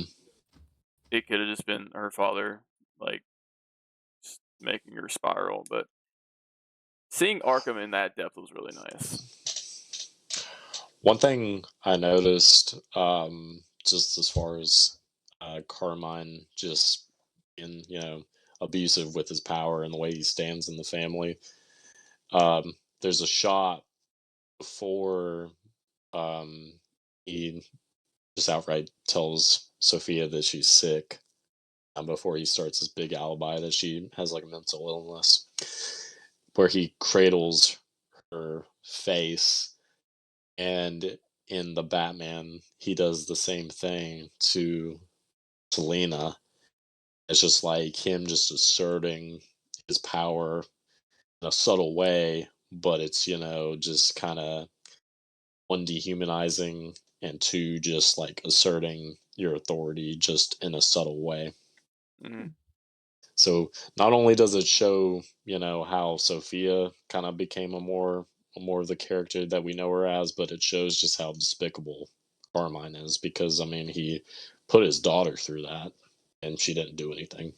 dude, especially like the actor for Carmine, like he really plays it off nice. Like he looks like that other actor from the Batman. I can't remember his name. I know he's in like comedies and Right. such, but Mhm. he looks a lot like him. I've seen pictures that this dude is the guy that played the villain in Shazam, um, the bald guy. That's who's playing Carmine Falcone. But yeah, I mean, I felt like that was just like the same guy, just younger. Like he played it good. Yeah. You watching the Batman, I feel like recently helped a lot with my perspective on the Penguin, especially with this episode. I was kind of felt weird that they had to recast him, but especially for 10 years prior. I mean, and like you said, they looked very much alike. So I feel like it worked Hmm. really good, and he done really good his performance. I honestly didn't even notice that it was a recast until I saw people talking that it was a recast. Yeah. Yeah, he did So really good. I mean, the only thing like was just, like slightly different was just like the voice, obviously, because they're two different people. But Yeah. that's about it. I liked the Batman's voice a little bit more older, and he just felt like just, I don't. It just had some weird feel to it. I like this voice. What can I say? What the fuck? What the fuck you trying to? What do you want me to say? What do you want me to say?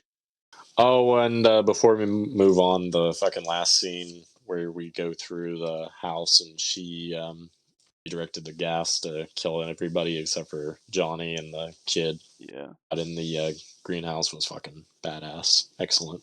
yeah, I really like that. I like how she reassures the girl that she's not gonna be treated the way that she was. But I Hmm. was like, damn, she's not gonna see her mother again.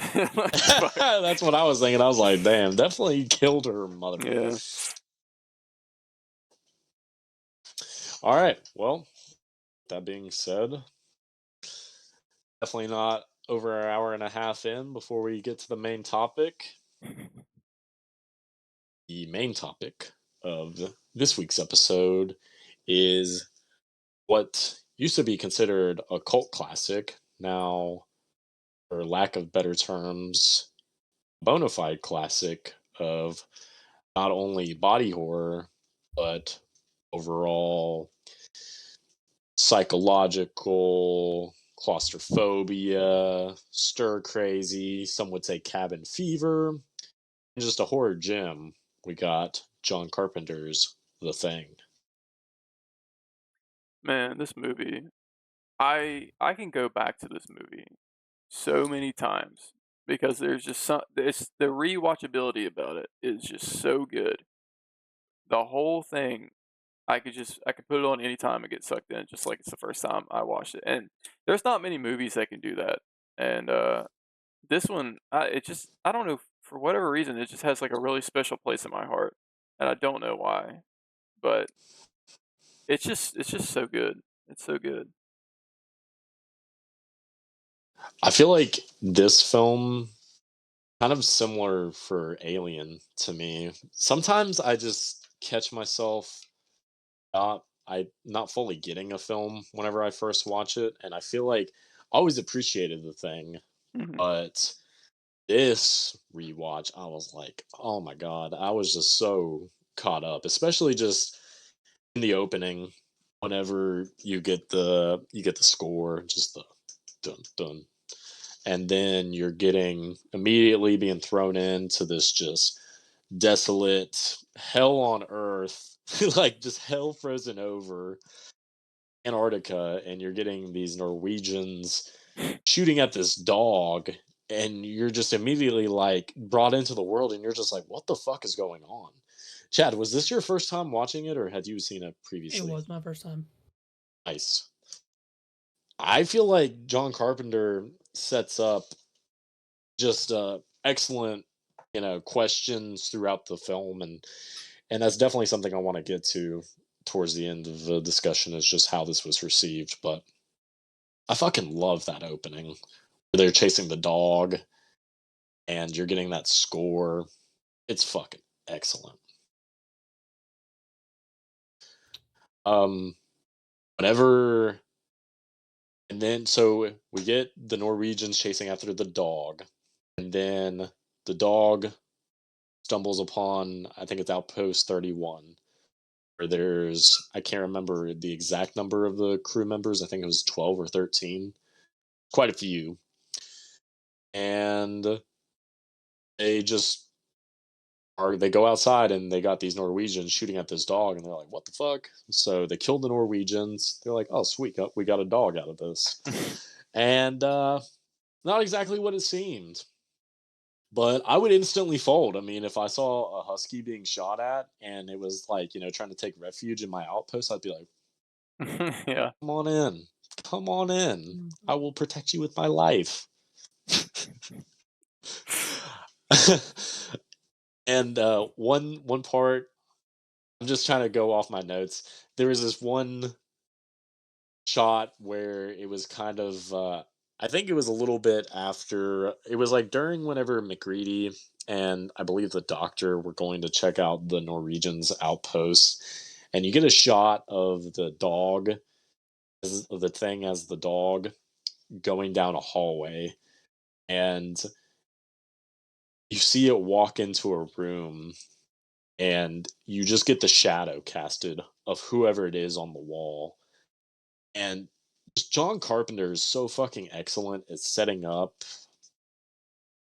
the superstition and the suspense, because you don't know who that is. And one thing I noticed that I really liked was there was a lot of scenes that just kind of ended in it fading out. Like it almost kind of felt like a play. Hmm. It was just like it Mhm. just added, like you felt like you were in the room as everything was going on, and it just added to the claustrophobia and just the overall kind of madness.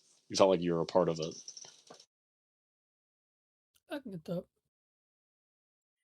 Yeah. It always makes me like wonder, like it I always kept questioning in the movie. I was like, I wonder, like, I know they talk about it more and more, like whenever they get to like finding out like what's going on and stuff, like if it's just by touch or if it has to kill.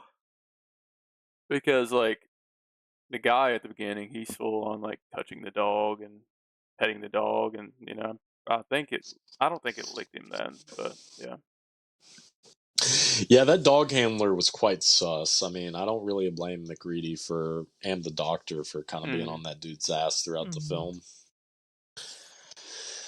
So, then that leads into one of the most rough scenes is whenever they put the Fang dog into the kennel with the other sled dogs, and it starts fucking metamorphosizing, and it starts shooting its goo and starts using its tentacles on the other dogs. God damn, that scene's always rough for me. That shit, and it just goes so crazy, the practical effects, and Mhm. then just like you can just like the dogs. I mean, whatever they done a fucking good job of just making them sound distressed. I mean, Mhm. it's fucking nuts. Like the practical effects in this movie is crazy that they still hold up, Yeah. all this time later. Like none of it I feel like looks too outdated, and that speaks to how much better it usually is to have practical effects in Hmm. anything. Mhm. Yeah. Yeah, big shout out, Rob Botton. He done makeup and creature designs, and I'm pretty sure Stan Winston, big monster makeup artist, he also participated. I think he specifically helped in the dog kennel scene. So, um, leading up to the rest of the crew stumbling upon that, I wrote down this one quote that I thought was hilarious. So McReady, he sees what's going on, and it's before they get everybody out there. And I can't remember this guy's name. I believe it starts with a B, but I can't think of it off the top of my head. But it's the ginger guy that's like kind of bald, and he like runs in to where Childs is. He's like, Mac wants the flamethrower. And Childs is like, Mac wants the what? Keith David as Childs and fucking Kurt Russell as Mac is so damn good. Everybody's got a good dynamic. Kurt Russell is literally peak male performance. He literally is, dude. He's just drinking booze the entire time, and he's a fucking G. Like dude literally just sits there or stands there and vibes, says something, and everyone's like, "You Literally, might be onto something." dude. And I saw this interview after I watched it where Kurt Russell was talking about like seeing like the sombrero he was gonna have to wear, and he was talking about like how ridiculous it looks and how he was like, I'm not gonna wear that. And dude, he looked so sick in it. When he had the full garb get up, I went online and ordered his NECA figure because I was like, dude, that goes so hard. Like if were a lady on set, I would probably be like, when you done with the scene, like, If I was on set, I'd be like, Kurt Russell, adopt me, take me under your wing. Tyler's over here like, God. I want to fuck you. That's how I'd be like, Kurt, let me fuck you. Fuck me. like I always think like when I think of like the most like Chad like guy in horror other than Chad, um, I think Kurt Russell in The Thing and Bruce Campbell in Army of Darkness. I agree. I agree with that. Like just being dudes that are dudes. Yeah, I'd fuck Chad. Bros that are bros, Yeah. That's how it goes. And then after, which another note I wrote down, but just kind of off topic. After Childs burns the thing dog, extinguish that bitch too quick. They need to let that boy Yeah. cook for a while. They need to, Yeah.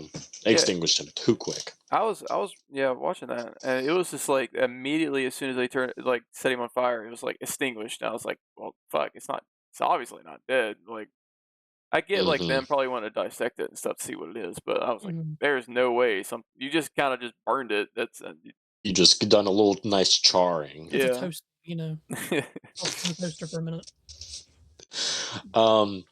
And one scene that I didn't really feel the gravity of on past watches, which this, really kind of makes you see why the doctor went crazy was whenever he was punching in the probabilities in the computer of, it's 75% likely that the thing has already infected another crew member. Mm. And then I think it's like if, met with outside contact, it's like 12,700 hours before the world is completely infected, which was just fucking nuts. And they don't need to go doing this whole like world ending shit. Like they don't have to show it like in a big exaggerated way. They just have to show that. And just the doctor's reaction to it is fucking chilling.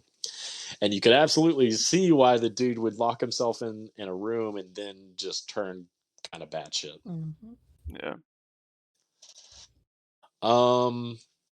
Then they take him down, and the one scene where it's Childs, and he goes into the room with the doctor, and he's got the revolver, and he's like, you don't really want to hurt us, and he fucking like shoots right next to him at the door, and that always geeks me out. I'm like, holy shit, doc.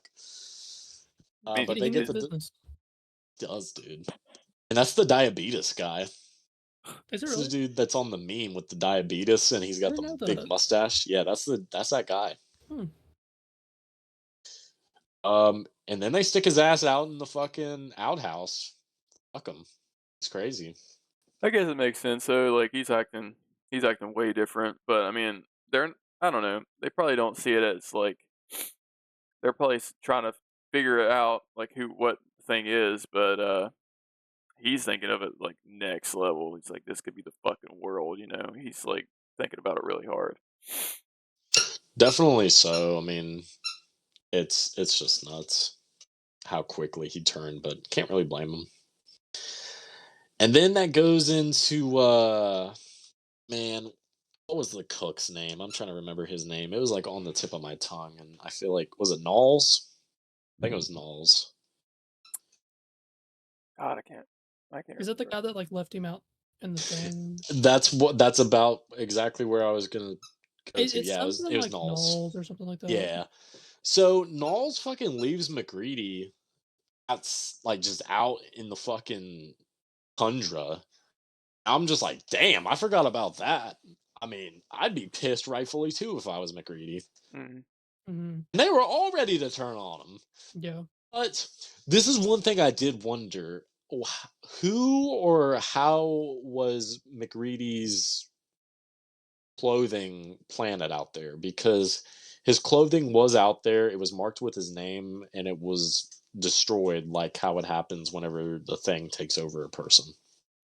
Only way that I would assume would be the whoever the dog took over, maybe just like somehow snuck it out there, or even the doctor, because whatever point he got infected and was getting out and stuff like that. So Yeah, or even if it was just not even the thing doing it, maybe it was just one of the crew members wanting to take McReady down. I mean, it could have been the dog handler. You never know. I mean, he could have planted that out there to lead to the suspicion that McReady is the thing. You can have either a power struggle on, who wants to try to lead the group, and also just frame to get rid of somebody that you are suspicious of. Which There's so is many different ways in that situation that it can go. exactly, and that's what fucking wigs me out is just how good it is. I mean, it's like just one of those perfect sort of like plots where you're just it's a confined space. It's just everyone slowly turning on each other. So yeah, McGreedy comes back and he's got some dynamite with him, and he's basically like, yeah, fuck you guys, get away from me. And then that leads into Norris starting to have like some fucking chest convulsions, and they take him into the operating room and they're starting to perform defib on him, and you see that that the dog handler guy sneaks a blade on him because you can tell he's just been ready to get done with McReady. And then that leads into whenever they're doing the defib, Norris's chest just turning into a big fucking set of jaws and just chomping down Oh, on the guy's arms. And I'm pretty sure they done a dude that was an amputee for that scene Okay. with his arms. That's a fucking wicked scene. Yeah, watching that for the first time a long time ago, man. That one actually was nasty. It caught me off guard. Yeah. I wasn't expecting it. I just thought he was having like a heart attack or something. Mhm. Oh, nice. And then when it leads into his Thing monster, I feel like that's my favorite monster in the film is whenever he's got the long neck and it's his face. That's a wicked one. I think my favorite scene in the film is the blood drawing scene where they're testing everybody's blood. That shit, oh my god, fucking play that in the morning to get me going for the day. That shit goes insanely hard. And they're doing the setup to where I believe they're like thinking that Childs is about to be the next thing, and they got his sample of blood, and like then it leads up to I can't remember. It was Palmer. No, Palmer. Nothing's being said with him, but there's these other people that it's cutting to shots of them, and they're looking kind of like anxious and worried. And then whenever he puts the copper down into Palmer's blood, you get that fucking creature shooting out of it, and then Palmer starts just like convulsing. And you got fucking everybody else tied up to him. You got Childs, the doctor, or not the doctor, but the older guy, and Knowles tied up to him, and he's starting to fucking form, and it's wicked. And then you get the other dude that walks up to him, and I forgot about this. He fucking chomps his head and just starts flailing him around. That was fucking sick. Have I guys shown you the set of the blood tests that Fucking Michaela made me? Dude, that goes hard as fuck. Yeah. When I think I'm missing. I think. Well, I've got 1, 2, 7. There should be at least one more. I think. Right, for how many there are. But I Where'd you think she get only that? She made them. yeah, those are fucking Dude. badass. Yeah. Dude, that's so sick. She'd seen on Etsy or Pinterest or something where people had made stuff like this, and it's just an actual petri dish. And I keep thinking my webcam is to the one that's built in, but she took some petri dishes from work and just wrote their names and got some resin and It's actual blood. Yeah. What's cool Stolen about it from work. is she tried and she couldn't do the molds that kind of look like the blood's like spouting out. There's some of them I've seen online that are like that, but instead the blood for like the people who are not the thing at the moment, the blood We're never gonna find out. The Thing got him. Yeah. He got. It's But yeah. very it's just reflective. And then for Palmer, for example, his has all that speckle Okay. kind of thing in it to like make it look different. And she also did it for Childs because I'm like, no, Childs is definitely the Thing at the end of the movie. So she just threw that in there. Hot take. Yeah. This was sick. Yeah, that is really cool. So those are lovely. And again, for fucking scene, my favorite scene. I mean, that goes hard. And again, you get that dude getting his fucking head chomped by Palmer's Thing, and just wild. Other thing I wrote down, just kind of general thoughts now. The wails of pain that the Thing makes whenever pain's being inflicted on it is fucking eerie. Eerie as fuck. Who is the one that runs outside and they light up with the flamethrower? That, yeah, because he had done that. That I wanted to say was. like Palmer, but I can't remember. I don't believe it was Palmer.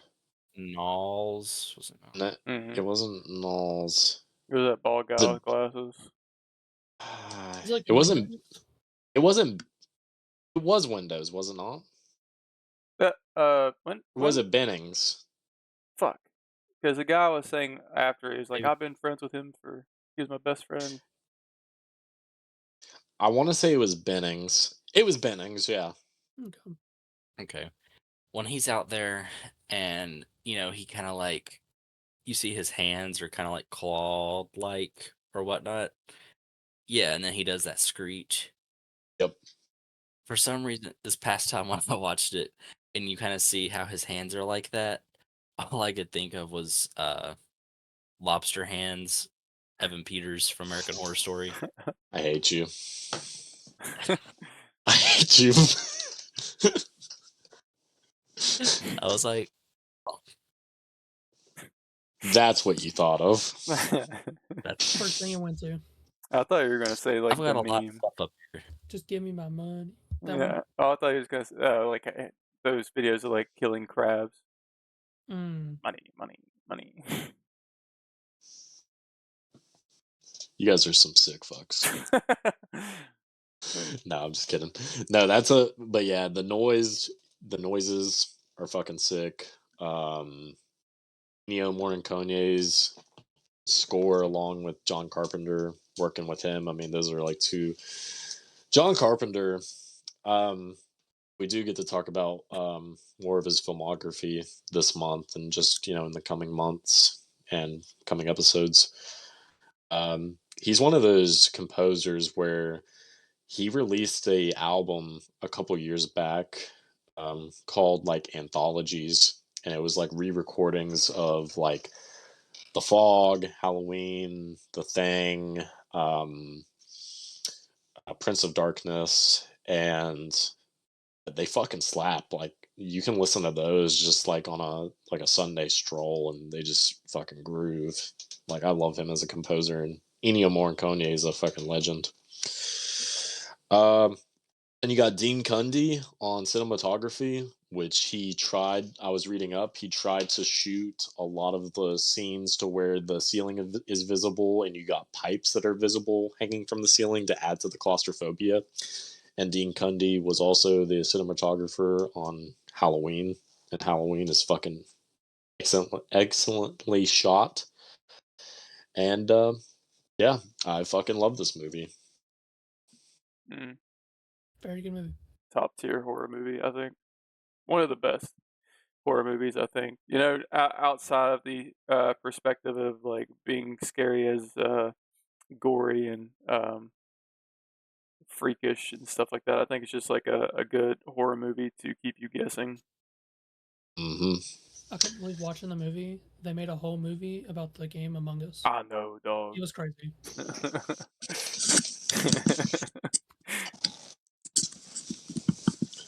All right, clip this. Boys, for the final scene where it's greedy and he makes it out after killing the thing and then stumbles after he sits down. Childs supposedly stumbles upon him, and they sit, they wait by the fire, and they share a drink. Which one of them is the thing? I'm gonna let somebody else speak. I'll go first. I think the thing was Childs. The reason I want to give is because McGreedy tested him at the end. I know there's like a whole like Molotov theory. I don't think the whole gas and being in the bottle works, but just the fact that he took the bottle and drunk out of it, and they know it's like, by contact. I think that's where he's like, okay, I know you're the thing, but there's nothing I can do, so we're just gonna sit here and freeze.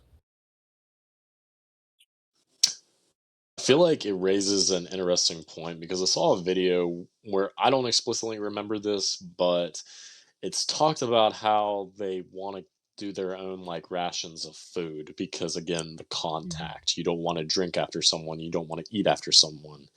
And I don't know if Child shares the bottle because he accepts the fact that they're both going to die. For my interpretation, I would say maybe neither of them are the thing, which isn't that good of an answer. But I was discussing with Tyler something that just makes me not think that Childs is the thing, and I don't think McGreedy is the thing. One thing that makes me think Childs is not the thing is as he's grabbing the bottle from McGreedy, you see a glimmer of his earring by the fire. And it's confirmed in the 2011 thing that the thing, whenever it's like repurposing, like imagining a cell, it can't like do, non-organic matter. So if you have like earrings or like piercings or whatever, it can't duplicate that. And it's in the shot, so I don't fucking know. Actually, what if they just didn't think about that when they filmed the prequel? I mean, I, but that's fair if you look at it in like a broad like continuity spectrum, mhm. you know. Seeing it that way, yeah, because yeah, if you go by that one, then yeah, it would say that he's not the thing. But you could also say that the original version of it, they didn't think about that at all. Um, and if it was intended that he was the thing, then that would go against the next one, and that would change the ending. But I mean, I kind of agree with Brandon. Like, what if they're both not the thing? It just like happens. Like that they're not the thing. I feel like that would be like I know it's like anticlimactic, but I think that would be like a neat. They got him type thing, and they're both not the thing. Wild theory. What if they're both the thing? Ooh, we're just buddies. They're just like, you know what? We're both the thing. We're just Yeah, working. you're me, I'm you. Fuck yeah, dude. Fuck yeah. And they like shapeshift and they're just sitting there like chilling all like Yeah. fucking maldeformed. Long day at work. Yeah. I'm gonna go I with was that. talking to Brandon before we started about the whole like light reflecting in the eyes theory, where Oh, it's very common that whenever someone is the thing. Hmm, you were freezing. You did you Oh, say yeah, you something? froze for a minute. you're like freezing a little Oh, bit, so oh, Froze the thing. oh. He's the thing. he got No, again. my camera, the light theory with light reflecting in the eyes, and often in the movie when someone's the thing, there's not like a reflection.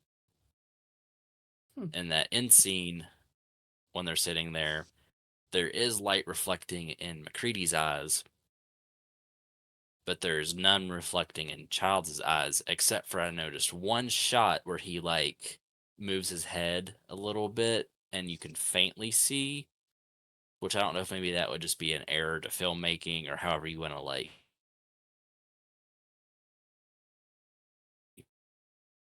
Yeah. No, I agree. Yeah. I mean,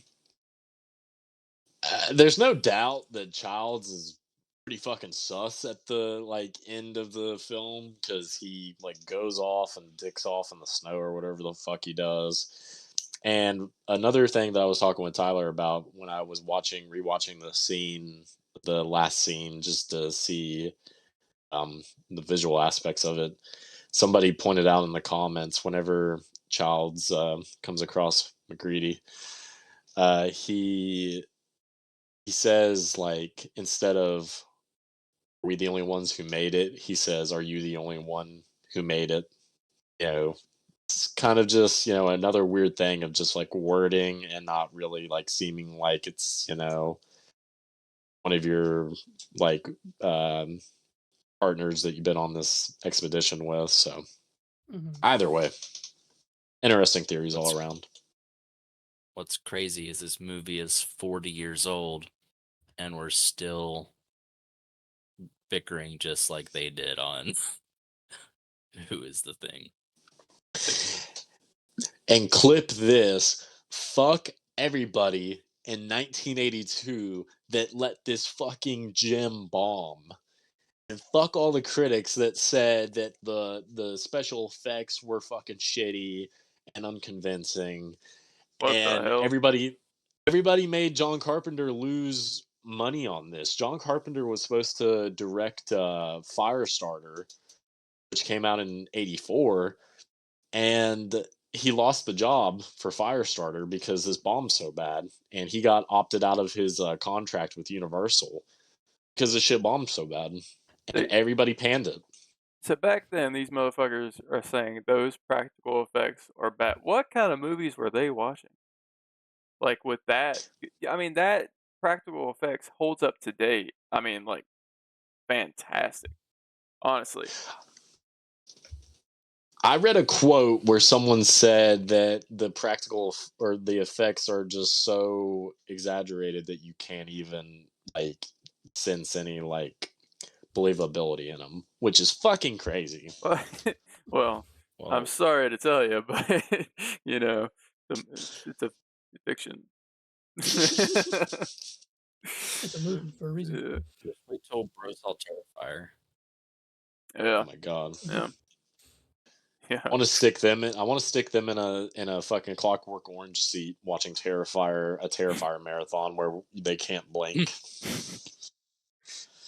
Yeah, John Carpenter. I saw another thing where he didn't really talk about how much the thing failed for a couple years just because it hurt so bad. Because like even the director of the 1950s thing from Another World just like panned the thing and said that it was no good, and you just hate to see that. But I'm glad he's gotten all the dude respect that he deserves Hmm. Yeah, fuck all those for this because opinions. yeah, it's a fucking masterpiece, and he's one of my favorite directors. And this film, he's racking up the 5-star movies with me, boy. I mean, you got this Halloween, The Fog, They Live is right up there. I got a poster of The Fog right here beside me. Nice. I think we all rated it 5 stars? Yeah. Yeah, Mm, I think I know I Oh, did. the Thing. Yeah. yeah, That's what I'm saying. We need like some kind of like confetti effects whenever we all agree. This We agreed for rewatching once. this, what? Rewatching this made me really excited for the game that they're remastering. oh my god, yeah. I want to play it so bad. I've never played it before, and them remastering it, I think that's going to be a lot of fun. I don't know when the release is, but I I'm looking know right now. what is it?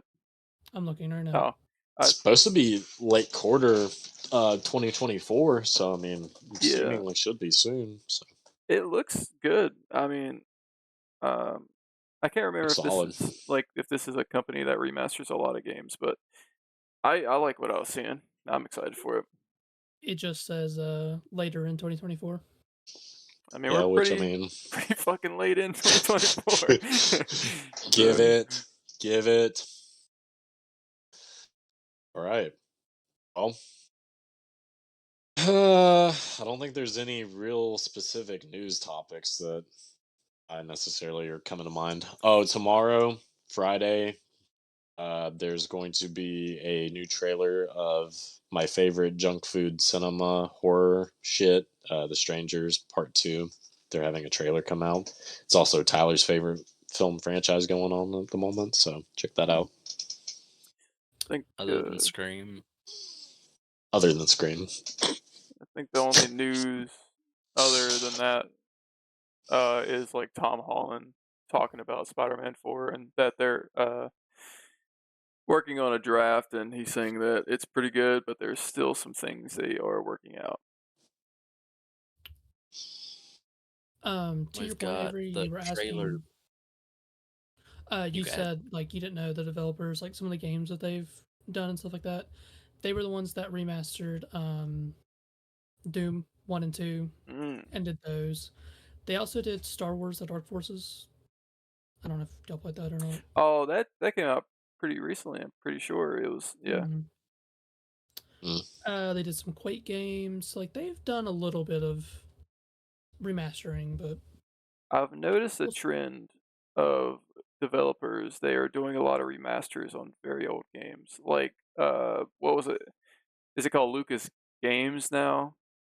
They have like people I think remastering Mhm. old Star Wars games, and I really hope that they don't count those as like new releases because I know that they were saying like they were going to release a bunch of Star Wars games in a time period, so they might be using those. They'll all be on mobile. Oh yeah, by the way, like I have the Switch over there, and I played that one game that It's you. like Star Wars Thunder. Yeah, I played that. I thought I had to have like Nintendo Online because they make you pay for like a service on there, but I didn't. So I started playing that. It's a very simple like game of just like you get to 25 kills. It's like over, super Mhm. easy. But if they would have brought it to like console or like PC, I feel like it could have been fun. Missed opportunity. That's how it always goes. Tyler, did you have a trailer in mind that was coming up? I've not watched it yet, but for the Creep TV show, Yep, that trailer's out. yep. Did you watch it, Avery? I didn't. Or I did seen it on Twitter, and I let it play for a little bit, but I didn't actually press on it. I did, I didn't know. Well, I might have known about the TV series through you, but I probably said something about the show. yeah, I didn't fully watch it, but I do plan on it. Yeah, I Um, meant to watch the trailer, then I was at work when I saw that it was out, and then I haven't got to it. before we cap things off, a upcoming release that I helped participate in this past weekend, I was in a little short film, Hmm. and I had to drive to Barbersville for it, and that was a fucking long day. So once more stuff on that comes out, I will definitely bring some attention to that because it was pretty fucking cool. Met a lot of cool people that day. Yeah, that's cool. Uh, that there's another short film going on with you. I need Mm. to push like the whole collect thing whenever uh Fertig shows more about that. I think Yep. I think I finished everything I needed to do with him. So I think he Mm. said like next year sometime he's gonna release that. And Mm.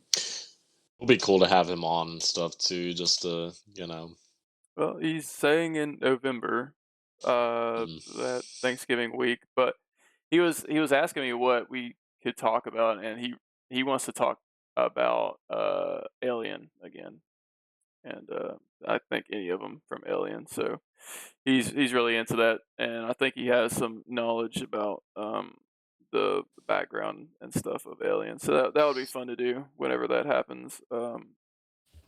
But if you've made it this far, subscribe. Share it around to Hmm. your friends. Throw it on while you're driving, while you're sleeping. Um, It is a good commuting podcast, so I mean, on your way to work and on your drive back, yeah, put this shit absolutely. on. Don't have to watch it at all, and unless you just want to, wank one out. But And with Fertig, whenever we watch another Alien movie, we could watch the one where they like fuck or whatever. mm, The one Tyler where they like bone, they fornicate. mm. Mm. I think Isn't that would there be one fun. where they fuck? Is there one? I don't remember any smashing, but there's Like some like oh, okay, alien and like human fornication. yeah, I mean it gets kind of dodgy. Tyler, you're fucking gaslighting Like me. when you said Tyler, why the fuck are you gaslighting me? when you said that I'm so tired right now. Like I was taking like everything legit, and I was thinking about like a xenomorph like in the bedroom with a human. I was like, hold on now. You Like, had me did about I? 5 minutes away from going into the bathroom and cutting off my mustache because I feel like a creep. Put me in the creep TV show. Hey, some people can't pull off a mustache. I think you can. So Well, I'm gonna try and let the rest of the face grow out, but I was like, fuck it. Let it all go. yeah. I've I, wanted to do the just straight mustache, but I can't bring myself to do it. I want to so bad. I don't got a chin for that. I just grew mine out. I don't Me either. either. Boys, I don't want to hear nothing about no chin. I'm fucking rocking it. It's pretty rough. You all got very nice beards, so I get very weird sometimes. I just feel like shaving it all off, and then I regret it afterwards. I will never shave it off. I'll trim it. Never shave it. Dad, What? father, do the mutton chops. I thought about it, but Shit, just trim the chin and just let it. it could be a look. Honestly, Chad could do the Hulk Hogan. That's what I said. Dad could do the Hulk Hogan, or he could do the fucking Lenny Kilmister. Maybe like, if we ever get like a challenge goal, you know what I mean? Like I'll shave Ooh, everything off. ooh. Yeah, it's just gonna be four Beard Or- and hair. bald men. Yeah.